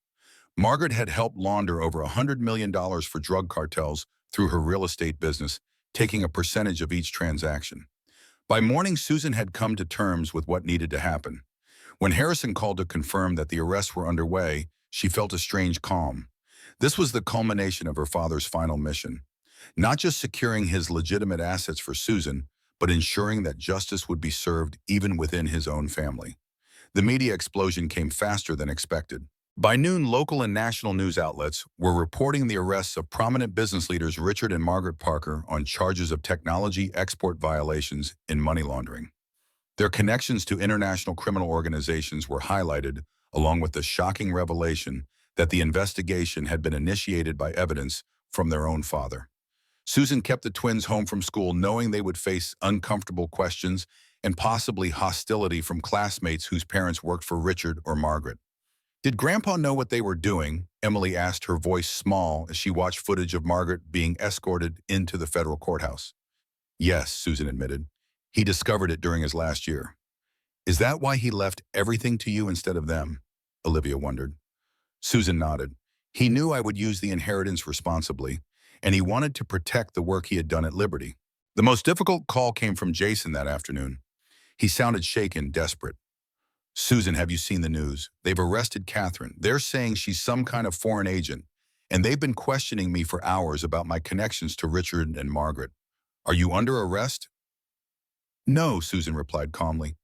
They seemed to believe I didn't know anything. But Susan, this is insane. Your whole family. Spies, criminals. What the hell is going on? She could hear the genuine confusion in his voice and felt a moment of sympathy. Jason was many things. Selfish, opportunistic, a mediocre father. But he apparently wasn't a knowing participant in espionage or criminal activity. I can't discuss it over the phone, she said carefully. But Jason, the girls need stability right now. This is going to be all over the news, and they're going to hear things about their Uncle, Aunt, and Catherine. I need you to be supportive and present, not adding to their stress. There was a pause before he responded, his voice uncharacteristically humble. You're right. Can I come see them? I need to see that they're okay. Susan agreed to a visit the following day with the stipulation that he come alone and keep the conversation positive. As the day progressed, reporters began gathering outside Liberty gas station, drawn by the connection to the sensational arrests. Susan remained inside with the twins, grateful for the security team that kept the media at a distance. Diana managed the perimeter, occasionally briefing Susan on developments. Margaret's lawyer is already floating the mentally incompetent father defense, she reported during one update, claiming Frank was delusional about his children's activities due to his illness.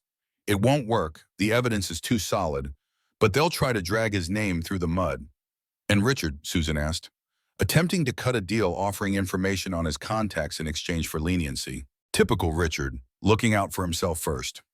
Throughout this storm, Susan maintained the gas station's regular hours, serving the handful of genuine customers who braved the media presence and continuing the intelligence work below ground. The routine helped maintain her equilibrium, gave the twins a sense of normality, and demonstrated to the operatives who depended on Liberty that the facility remained functional despite the public scrutiny. A week after the arrest, with Richard and Margaret both denied bail due to flight risk, Susan received an unexpected visitor, Jason's mother, Patricia. I had to see you, she said when Susan let her in, to understand what's happening. Jason is a mess, the girls must be confused, and you're suddenly running a gas station and at the center of this scandal. Susan had always liked her former mother-in-law, who had been kind to her even after the divorce. Patricia had never fully approved of Catherine maintaining a relationship with Susan and the twins, despite her son's new marriage. It's complicated, Susan admitted, leading Patricia upstairs to the apartment.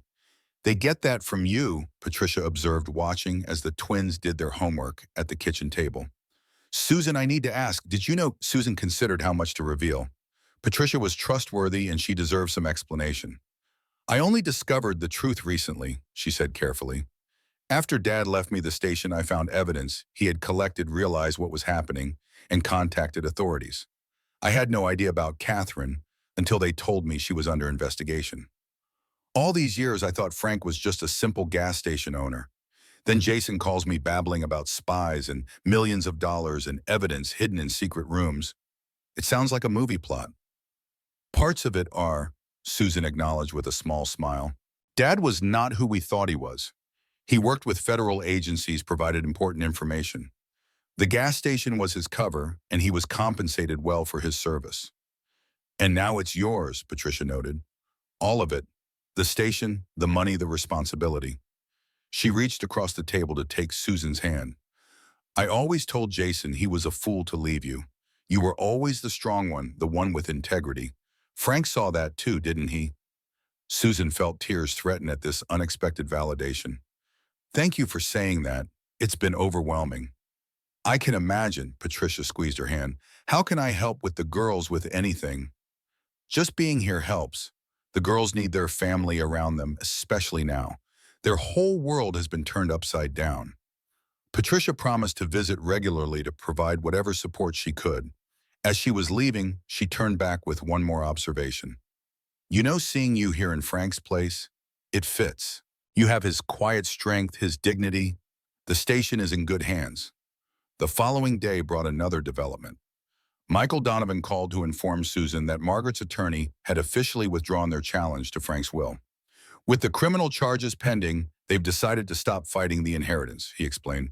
Practically speaking, this means there are no more legal challenges to your ownership of Liberty or any of the assets Frank left you.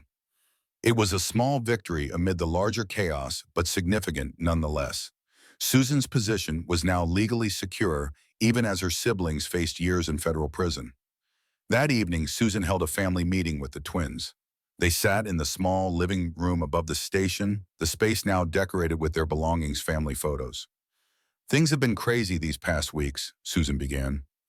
With Grandpa's secret work, Uncle Richard, and Aunt Margaret's arrests, the reporters outside. I want to check in with you both. How are you feeling about everything? The twins exchanged one of their silent communications before Emily spoke. It's weird. Kids at school say our family is like criminals and spies. But Grandpa wasn't a criminal. He was a hero, right? Absolutely, Susan confirmed. Your grandpa served this country for decades. He helped keep people safe. And Uncle Richard and Aunt Margaret, Olivia asked. Are they bad people now? Susan considered her answer carefully. They made bad choices, serious ones.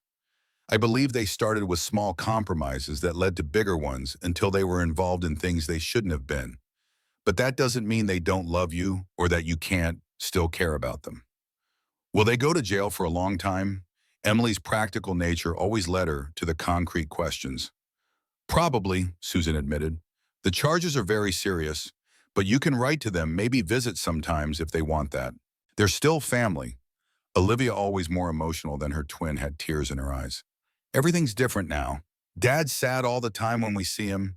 People look at us funny, and you're running a gas station and doing Grandpa's secret work. Susan moved to sit between her daughters, putting an arm around each of them. Yes, everything is different, but some changes are good ones. We have a stable home now. We don't have to worry about money for rent or college or medical care. And we're carrying on Grandpa's legacy, which is a tremendous honor. She took a deep breath before continuing. I've been thinking about our future, about what we want Liberty to be beyond its special functions. I'd like to rename it Frank's Memorial Station and renovate it to be both a successful business and a tribute to Grandpa. The idea clearly resonated with the twins, who immediately began suggesting designs and features for the renovation. Their enthusiasm was infectious, reminding Susan that amid all the complexity and pain of recent events, there was also opportunity for growth and new beginnings. Later that night, after the twins were asleep, Susan descended to the underground facility for her nightly check-in with Diana and Harrison. They had become her mentor's guides through the transition from waitress to station operator to intelligence asset manager. The FBI concluded their interviews with Richard today, Harrison reported. He's provided names and details on his foreign contacts, hoping for leniency. Some of it is actually valuable intelligence. And Margaret, Susan asked, still maintaining her innocence? Diana replied with a hint of disdain, claiming she didn't know the source of the money flowing through her properties. Susan nodded, unsurprised by her siblings' divergent approaches. Richard had always been pragmatic to the point of amorality, while Margaret's pride would never allow her to admit wrongdoing. There's something else we wanted to discuss. Harrison said, his tone shifting. Your father left a recommendation letter for you, for a position with the CIA's Cultural Heritage Protection Program. Susan stared at him in surprise. A job recommendation from beyond the grave. Diana smiled slightly. Frank believed you would be an ideal candidate. Your art background, your languages. Yes, we know you speak Spanish fluently and have been studying French. And your proven integrity. The program works to recover stolen cultural artifacts and protect heritage sites from trafficking networks. It would be part-time initially, Harrison added, compatible with managing Liberty and raising your daughters. I'd like to think about it, Susan said finally. It's a lot to process. Of course, Diana agreed. The offer remains open. Frank was highly respected within the agency. As Susan returned upstairs, she paused in the store, looking around at the humble gas station that had concealed so much for so long. Her father had chosen this life deliberately, living simply while serving quietly, accumulating wealth, but valuing purpose over possessions. Susan moved to the window, looking out at the night sky. Somewhere up there, she liked to think her father was watching, perhaps with her mother beside him. She hoped they were proud of her. Thank you, Dad, she whispered into the quiet night. 6 months later, Liberty Gas Station was unrecognizable. Now Frank's Memorial Station. It featured modern pumps, a renovated store with a small cafe section, and a subtle star design incorporated throughout that nodded to both its name and its hidden purpose. Business had increased threefold with both regular local customers and the special clients who came for more classified reasons. The apartment upstairs had been expanded and remodeled, providing comfortable space for Susan and the twins. Emily and Olivia, now entering their teens, had adapted remarkably well to their new reality. They helped in the store after school, were learning Spanish to honor their heritage, and understood enough about their grandfather's work to respect the security protocols. Susan divided her time between managing the station, her new role with the Cultural Heritage Protection Program, and parenting. The wealth her father had left her remained largely untouched, aside from the station renovations and the establishment of the Frank Parker Foundation, which provided scholarships for immigrant students and support for veterans. Richard and Margaret had both received substantial sentences, 15 years for Richard, 12 for Margaret. Susan visited them monthly, a difficult but necessary connection she maintained for the sake of family healing. The visits were strained, with neither sibling fully accepting responsibility for their actions, but Susan persisted, believing that reconciliation, however limited, was worth pursuing. Jason, cleared of involvement in Catherine's espionage activities, had undergone a surprising transformation. The humiliation of discovering his wife's true motivations, combined with the shock of the Parker family revelations, had prompted genuine self-reflection. They would never reconcile romantically, but they had found a way to co-parent effectively. Diana had become a friend as well as a colleague, teaching the twins self-defense and beginning to instruct them in Russian, much to their delight. Harrison visited regularly, often bringing books or historical artifacts that connected to Susan's work with cultural heritage protection. The underground facility continued its essential functions now, with Susan as its primary manager. She had proven adept at the work, her natural intelligence and attention to detail making her a quick study. The operatives who depended on Liberty as a safe location had accepted her readily, many commenting that she reminded them of Frank. On this particular evening, Susan stood behind the counter, watching as Olivia helped a customer select coffee beans from the new gourmet section, while Emily restocked the refrigerated drinks. Diana entered, now a familiar presence that required no pretense. "Good evening, Parker family," she greeted, accepting the cup of coffee Olivia immediately prepared for her. "How's business?" "Steady," Susan replied with a smile. "Both kinds." They had developed a shorthand for discussing the dual nature of Liberty's operations. "I have news," Diana said, lowering her voice slightly. "The team in Budapest recovered the artifacts." Susan felt a surge of satisfaction. Her work with the Cultural Heritage Program had recently focused on tracking stolen medieval manuscripts believed to be moving through Eastern Europe. Her contribution had helped recover priceless historical documents before they disappeared into private collections. "That's wonderful," she said. "Will they be returned to the original museum?" Diana nodded, with appropriate credit to the anonymous expert who made it possible. After Diana departed and the twins went upstairs to start homework, Susan took a moment to walk through the store, appreciating how far they had come in 6 months. The renovations had transformed the physical space, but the deeper transformation had been within herself and her daughters. They had gone from struggling financially to managing millions, from being mocked by their wealthy relatives to understanding the true meaning of success and service. Susan paused at the newly installed memorial plaque near the entrance. It featured a photograph of Frank on the day he purchased Liberty, along with a simple inscription: "Frank Parker, 1935-2023, immigrant, entrepreneur, American patriot. His greatest legacy was not what he owned, but what he stood for." The words captured the essence of her father's life and the lessons Susan hoped to pass on to her daughters. But there was much more to Frank's story than this simple tribute could convey, layers of service and sacrifice that only a few would ever know. Susan thought back to the day 3 months ago when Harrison had brought her a box of her father's personal effects from his CIA career. Among them was a journal from his early years and photographs that filled in the gaps of his remarkable life. Frank Parker had been born Francis O'Malley in a small town outside Dublin. After studying languages at university, he had been recruited by Irish intelligence, where his gift for codes and ciphers had quickly distinguished him. During a joint operation with the CIA in 1962, Frank had impressed his American counterparts enough to be offered a position working for the United States. It was during the height of the Cold War, and the CIA was establishing a network of safe houses and communication points across America. Frank, with his linguistic abilities and unassuming manner, was the perfect candidate to run one of these stations.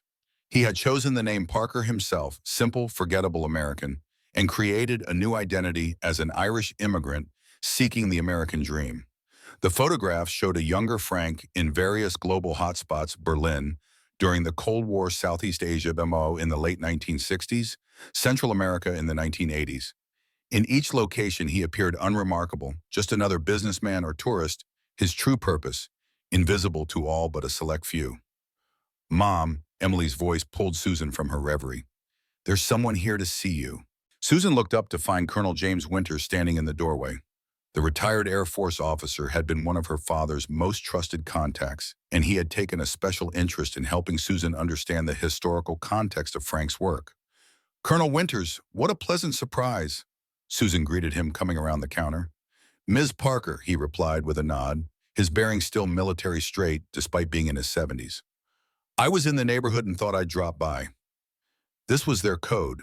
When the colonel said he was in the neighborhood, it meant he had information to share. Would you like some coffee? We just got a new Ethiopian blend I think you'd enjoy. That would be perfect, he said, following her to the small cafe area in the corner of the store. Once they were seated with steaming cups before them, Winters leaned forward. I've been going through some old files from the Berlin days. Found something I thought you should have. He reached into his jacket and withdrew a yellowed envelope. Your father saved my life in East Berlin in 1973. Did he ever tell you about that? Susan shook her head. He never talked about his overseas work. Winters nodded appreciatively. That was Frank. The mission had gone sideways. Soviet intelligence had been tipped off about our extraction of a physicist. We were cornered in a warehouse, no extraction, plan comms dead. I was certain we wouldn't make it out. He paused, his eyes distant with memory. Then your father appeared cool as ice. He had an escape route through the sewer system, maps memorized in his head. Got us all out, including the physicist and his family. That man later helped develop technology that gave America a critical edge in the arms race. Probably saved thousands of lives. Susan listened fascinated. These stories of her father's past life both surprised her and made perfect sense. The man who had methodically taught her to change a tire, explaining each step with patient precision, was the same man who could memorize escape routes through foreign cities and remain calm under fire. The envelope contains a letter of commendation that never made it into the official record, Winters continued. Too sensitive at the time. But I thought you should have it. Your father was a true hero, Ms. Parker. Not the kind that makes headlines, but the kind that changes history quietly, one mission at a time. Susan accepted the envelope with reverence. Thank you, Colonel. This means a great deal to me. Your father would be proud of what you've done here, Winters said, glancing around the renovated station. Liberty was always more than just a cover to him. It represented everything he loved about this country: opportunity, reinvention, the freedom to build something lasting. After the colonel departed, Susan retreated to the office to read the commendation in private. The carefully worded document praised Agent O'Malley for exceptional courage and resourcefulness in the field, and noted that his actions had secured valuable assets critical to national security interests. Such bland, bureaucratic language to describe what had clearly been a life-or-death situation. Susan wondered how many other similar documents existed, how many times her father had put his life on the line in service to his adopted country. The office phone rang, interrupting her thoughts. It was Diana. We have a situation, she said without preamble. Can you come downstairs? In the underground facility, Diana and Harrison were reviewing information on one of the computer screens. A map displayed blinking red dots in several European cities. What's happening? Susan asked. Harrison looked up, his expression grave. Remember the network your father helped dismantle in the early 2000s? The weapons traffickers? It appears they're attempting to reconstitute. They've been reaching out to former associates, including some of Richard's contacts. Our sources indicate they're planning something significant, Diana added, and they still believe Liberty contains information that could damage them. Does it? Susan asked. Harrison nodded. Your father maintained detailed files on their operations, including names of dormant operatives who were never identified. If those individuals are reactivating, they'll want to eliminate the risk. Susan finished the thought. What do we need to do? First, increase security, Diana said. We're adding 2 more agents to the protection detail for you and the girls. Second, we need to review all of Frank's files on this network to identify potential threats. And third, Harrison continued, we need to decide whether to move proactively against them or wait for them to make a move. The CIA and FBI are consulting on jurisdiction. Susan studied the map, the implications sinking in. 6 months into her new life, and she was already involved in an international intelligence operation. The reality of her father's world now, her world hit home with renewed force. What would my father do? She asked quietly. Diana and Harrison exchanged a glance. Frank would gather intelligence first, Harrison replied. He was methodical, patient. He would want all the facts before committing to action. Diana nodded in agreement, but he would also take every precaution to protect his family. That was always his first priority. Then that's what we'll do, Susan decided. Gather intelligence, increase security, and protect the girls above all else. Let's start with those files. For the next several hours, Susan worked with Diana and Harrison, reviewing her father's meticulously documented records of the weapons trafficking network. The organization had tentacles reaching into multiple countries, with connections to corrupt officials, financial institutions, and legitimate businesses used as fronts.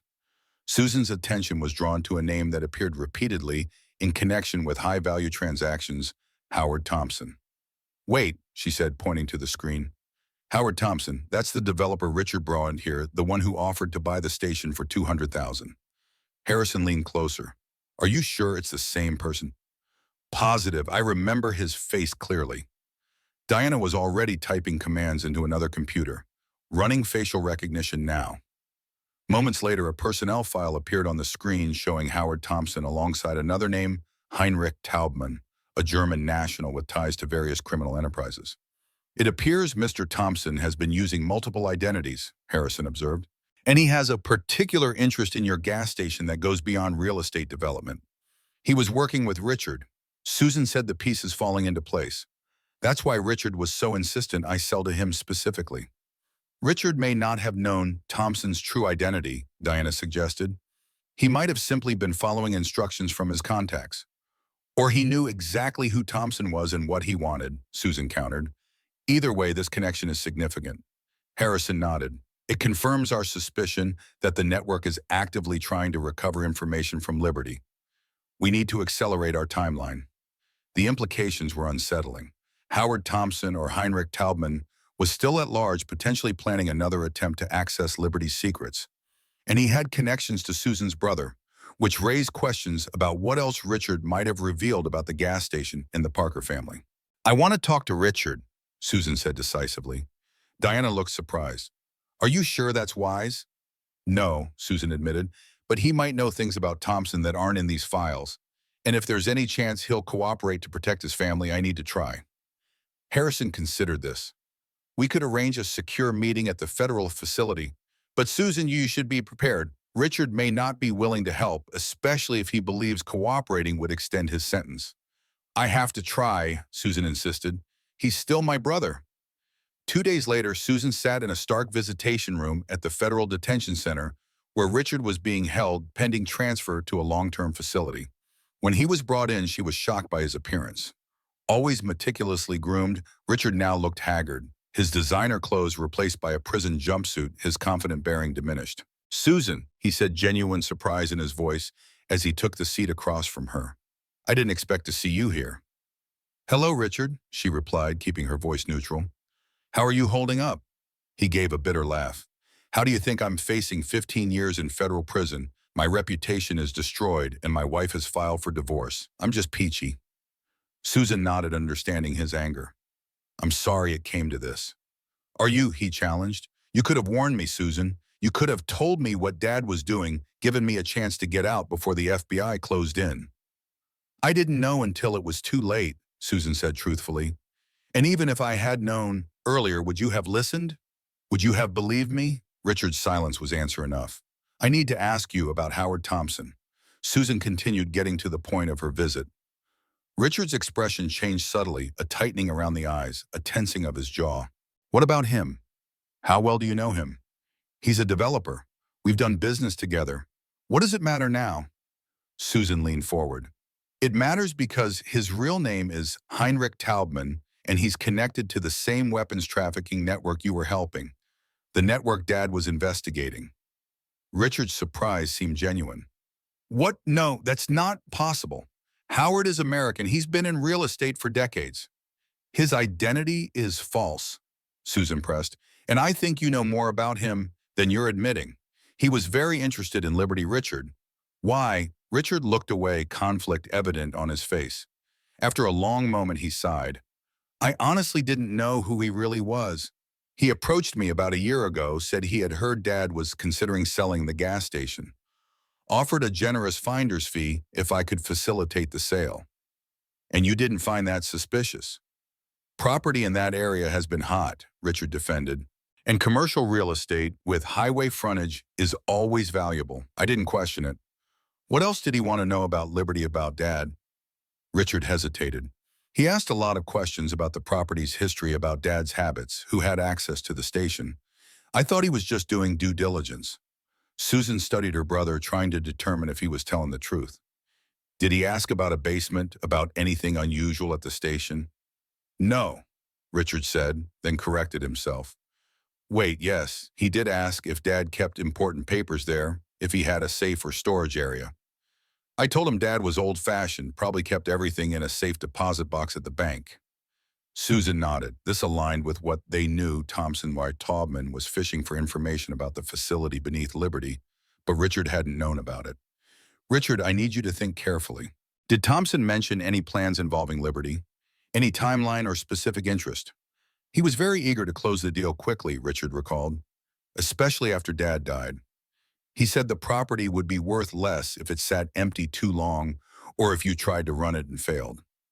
He paused, a realization dawning. That's why I pushed so hard for you to sell. He was calling me daily, increasing the pressure. And after I refused to sell, did he contact you again? Richard nodded slowly. Yes, he was angry, said the opportunity was slipping away. That's when he suggested we challenge the will based on Dad's health. Another pause. Susan, the night before I was arrested, he called with a new plan. He said if legal methods wouldn't work, there were other ways to get the property. Susan felt a chill. What ways? He didn't specify, but he mentioned that accidents happen especially in old buildings with outdated electrical systems. Richard looked genuinely disturbed. I told him that was going too far, that you were my sister, despite everything. That's when he hung up. This was significant new information. If Thompson had been willing to suggest harming Susan to acquire Liberty, he might be planning something even more drastic now that his connection to Richard was severed.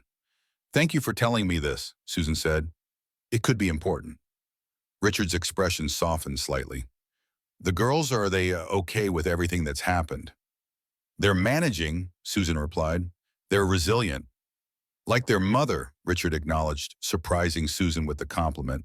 After a moment, he added, Dad always said you were the strongest of us. I resented that for years, but I think he was right. It was the closest thing to an apology Susan expected to receive. Richard, if you think of anything else about Thompson, any detail, no matter how small, please let me know. It could help protect the girls. He nodded. I will. And Susan, be careful. If Thompson is who you say he is, he's not someone who gives up easily. As Susan left the detention center, she called Diana Malone on the secure phone. Richard confirmed Thompson was specifically targeting Liberty and was planning something more aggressive after legal methods failed. We need to prepare for a direct threat. Understood, Diana replied. Come straight back to the station. We need to implement additional security measures immediately. Susan drove back to Liberty with a growing sense of urgency. The pieces were falling into place. Thompson had identified the gas station as a repository of damaging information and was determined to access or destroy it. Her father had recognized the threat, which explained why he had been so specific about Susan receiving the station intact, along with the means to discover its secrets. When she arrived, Susan found Diana and Harrison already in the underground facility, along with several other agents she recognized from previous operations. We've been reviewing surveillance footage from the area around Liberty for the past 3 months, Harrison explained. Thompson has been spotted in the vicinity multiple times, most recently, 2 days ago. Diana pulled up images on one of the screens. He appears to be conducting reconnaissance, noting patrol patterns observing your daily routine with the girls identifying potential access points. We believe he's planning an operation, Harrison continued, possibly within the next 48 hours based on increased communications activity among known associates. Susan took a deep breath, processing this information. What's the plan? We have several options, Diana said. The simplest would be to temporarily relocate you and the girls until Thompson is apprehended.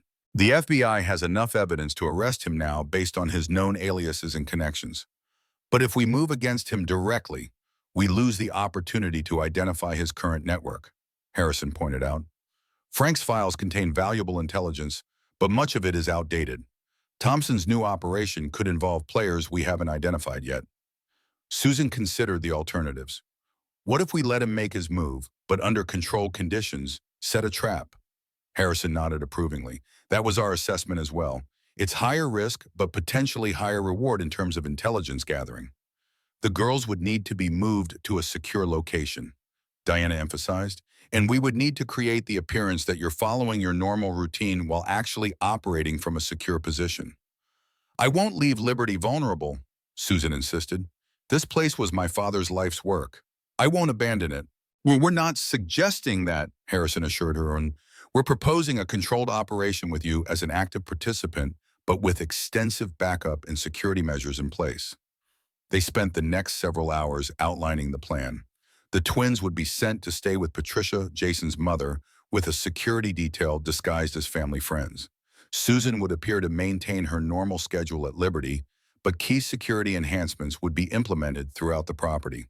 A team of agents would be stationed in concealed positions, ready to respond at the first sign of trouble. The goal is to allow Thompson to initiate his plan, Diana explained, but intervene before any real damage or danger occurs. Ideally, we'll catch him and his associates in the act with clear evidence of their intentions. Susan nodded, understanding the strategy. When do we start? Tonight, Harrison replied. We expect Thompson will move within the next 2 days, possibly as soon as tomorrow night. That evening, Susan had the difficult task of explaining to the twins why they needed to stay with Patricia for a few days. She had promised herself not to lie to her daughters, but the full truth in this situation might be too frightening. There's a security concern at Liberty, she told them as they packed overnight bags. Nothing to panic about, but Grandpa's work sometimes involves risks, and right now it's better if you stay with Grandma Patricia for a short time. Emily, ever perceptive, studied her mother's face. Is it the same people who broke in before the ones looking for Grandpa's information? Susan nodded. But this time we're prepared. Diana and her team are handling it. Are you in danger? Olivia asked directly. I'll be perfectly safe, Susan assured her. I'll be with professionals who know exactly what they're doing. This is just a precaution. The twins exchanged one of their silent communications before Emily spoke again. We want to help. Susan was touched by their courage but firm in her response. You are helping by staying safe and following the plan. That's what Grandpa would want. After the girls were safely with Patricia, Susan returned to Liberty to finalize preparations. The station would remain open during regular hours, maintaining the appearance of normal operations. But behind the scenes, significant changes had been implemented. The security system had been enhanced with additional cameras and motion sensors.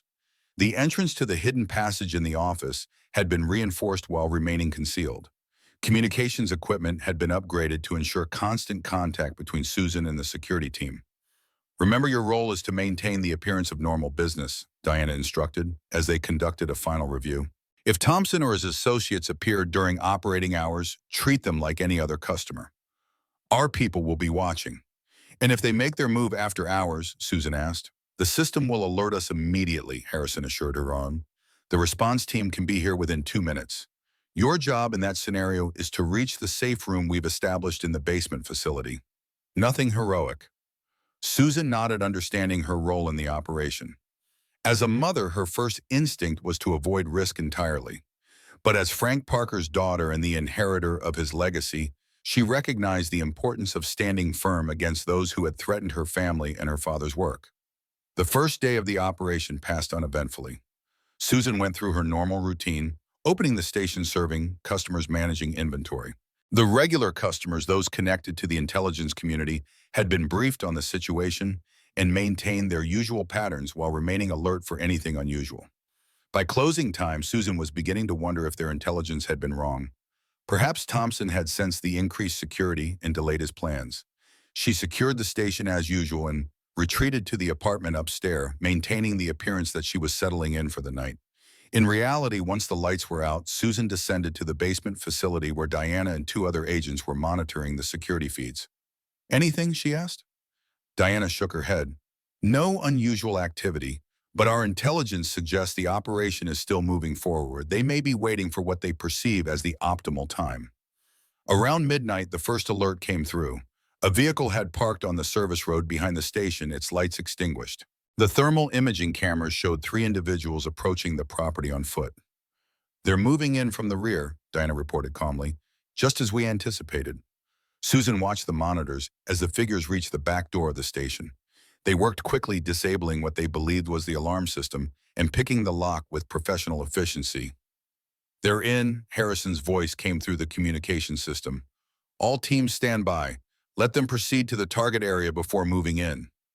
Susan's heart raced as she watched the intruders move through the darkened store toward the office. Their movements were purposeful. They knew exactly what they were looking for. "Thompson is among them," Diana confirmed, zooming in on one of the figures. "He's directing the operation personally." In the office, the intruders immediately focused on the wall behind the filing cabinet. Somehow they had identified the location of the hidden entrance. "They have specialized equipment," Diana observed as one of the men unfolded what appeared to be a thermal imaging device. "They're scanning for the entrance mechanism."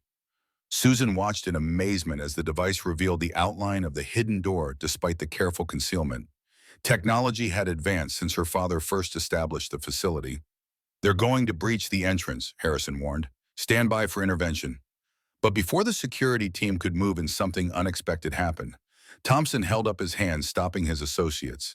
He seemed to be listening to something.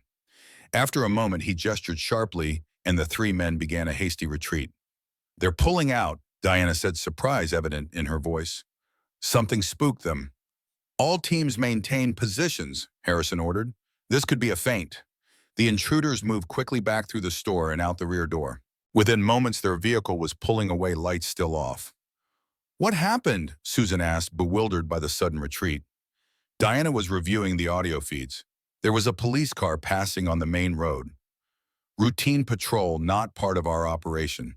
They must have spotted it and decided the risk was too high." "Will they try again?" Susan wondered. "Almost certainly," Harrison replied. "They've invested too much in this operation to abandon it entirely.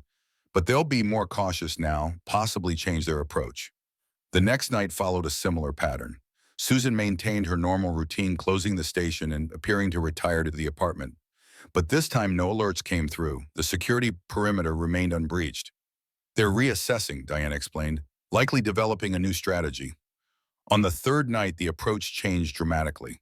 Susan was in the basement facility reviewing files with Diana when a proximity alert sounded. But instead of showing intruders at the perimeter, the cameras displayed a single vehicle pulling into the front parking lot. "It's Thompson." Diana identified, zooming in on the driver, alone and making no attempt at concealment. "What's he doing?" Susan asked, puzzled by this direct approach. "Creating a distraction, possibly," Harrison suggested through the communication system. "All teams remain alert for secondary movement." But the perimeter sensors showed no other activity. Thompson exited his vehicle and approached the front door of the station. He stood there for a moment, then raised his hand and knocked firmly. "He wants to talk," Susan realized. "He's not trying to break in, he's requesting a meeting." Diana looked skeptical. "It could be a trap. Or he could have realized a direct approach is his best option," Susan countered. "My father always said that sometimes the most effective tactic is the one your opponent least expects." "What are you suggesting?" Diana asked, concerned.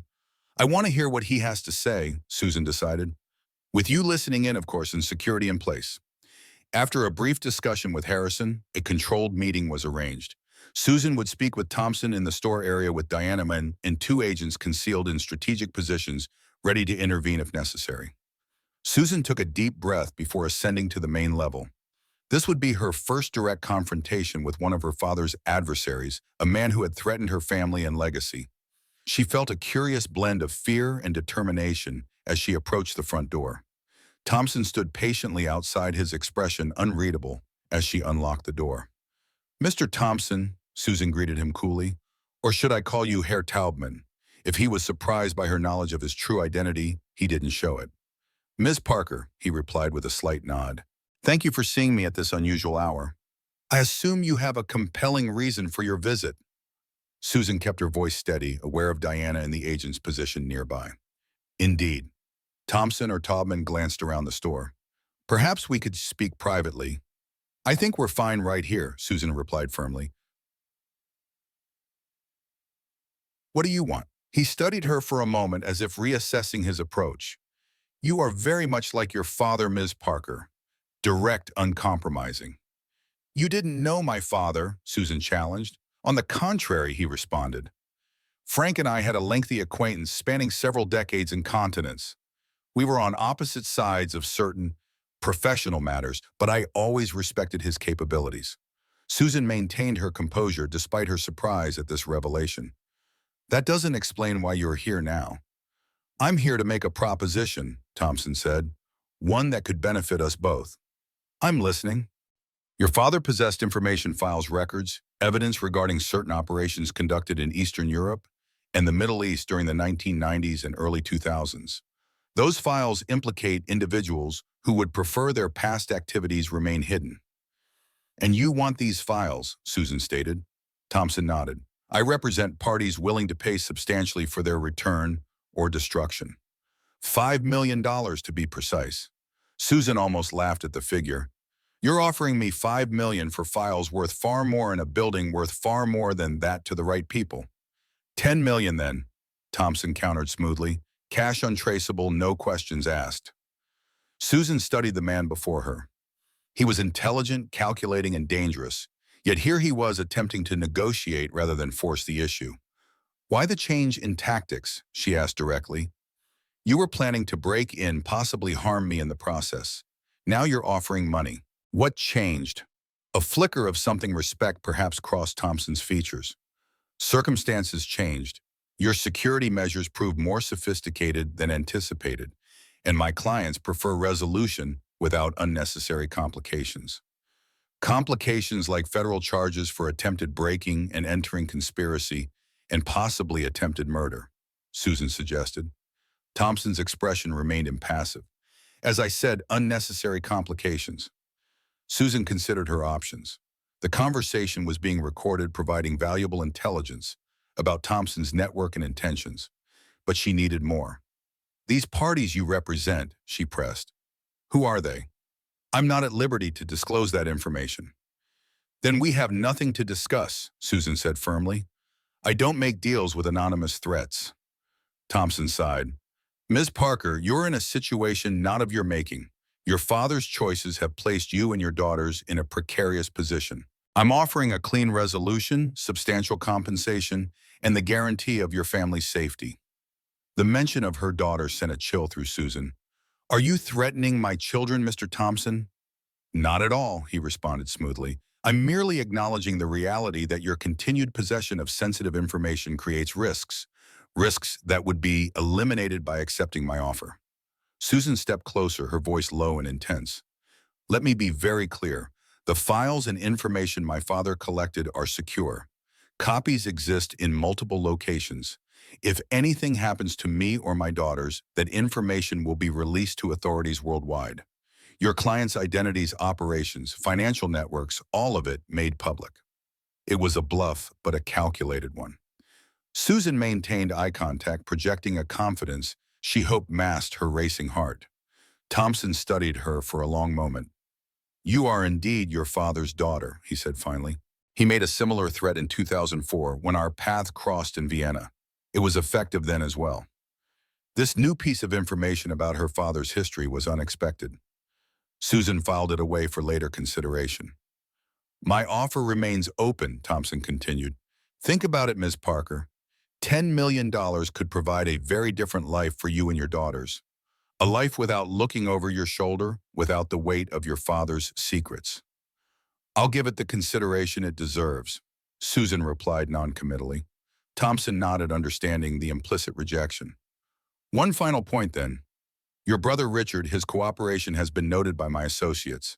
That cooperation could influence the terms of his confinement, possibly even his early release. This was a new angle using Richard as leverage. Susan kept her expression neutral. I'll pass along your message to Richard's attorneys. It will be his decision how to respond. Fair enough. Thompson moved toward the door. You have my contact information should you reconsider. Good evening, Miss Parker. After he departed, Diana and the agents emerged from their positions. We got everything, Diana confirmed. Audio and video. It's enough to justify his immediate arrest. No, Susan said decisively. Not yet. He just gave us valuable information about his network, his clients, and their concerns. We need to use this. Harrison's voice came through Diana's communication device. Susan's right. This creates an opportunity. We can use Thompson to identify his principles and potentially uncover operations we haven't yet documented. So we let him walk, Diana asked, skeptical. For now, Susan confirmed, but we use what we've learned. He mentioned Vienna in 2004. That might connect to files or operations my father documented. If we can identify the specific information Thompson's clients are concerned about, we gain leverage. Over the next several days, Susan worked with Diana Harrison and a team of analysts to cross-reference Thompson's comments with Frank's extensive files. The mention of Vienna in 2004 led them to records of an operation involving arms dealers supplying terrorist groups in the Middle East. Frank had documented a complex financial network that laundered money through legitimate businesses in Europe and North America. These businesses, Susan noted studying the list, several of them are still active. And look at this one, Meridian Capital Partners. Harrison leaned closer. What about it? It's one of the investment firms Richard worked with. He facilitated technology transfers through their overseas subsidiaries. Diana was already accessing additional files. Meridian's ownership structure is complex layers of shell companies and holding corporations. But if we trace it back far enough, the connections began to emerge. Meridian Capital was ultimately controlled by three primary investors, one of whom appeared to be using the same identity concealment methods as Thompson Taubman. Alexander Kozlov, Diana identified. Russian national former intelligence now operating in the private sector.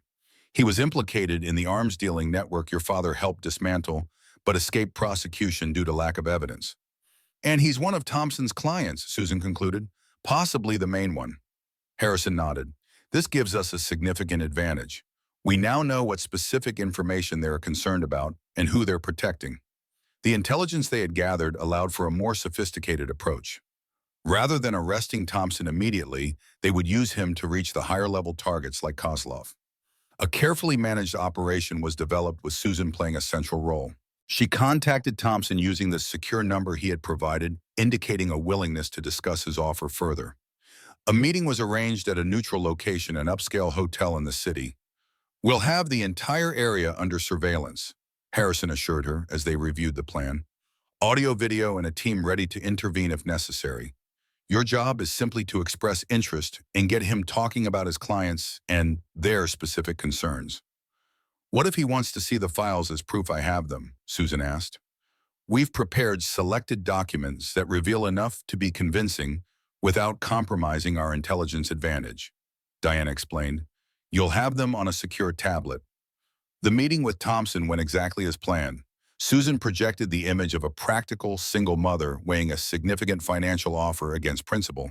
Thompson, believing he was making progress, revealed more details about his client's concerns, specifically mentioning transactions documented in Frank's files that could connect Kozlov and others to illegal arms sales in conflict zones. My associates require certainty that all copies of these records will be destroyed, Thompson emphasized.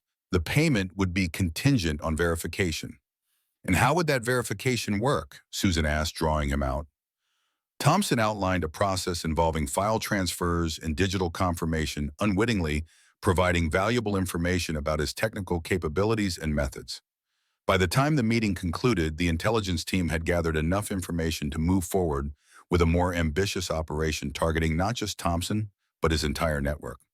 You did brilliantly, Diana told Susan afterward.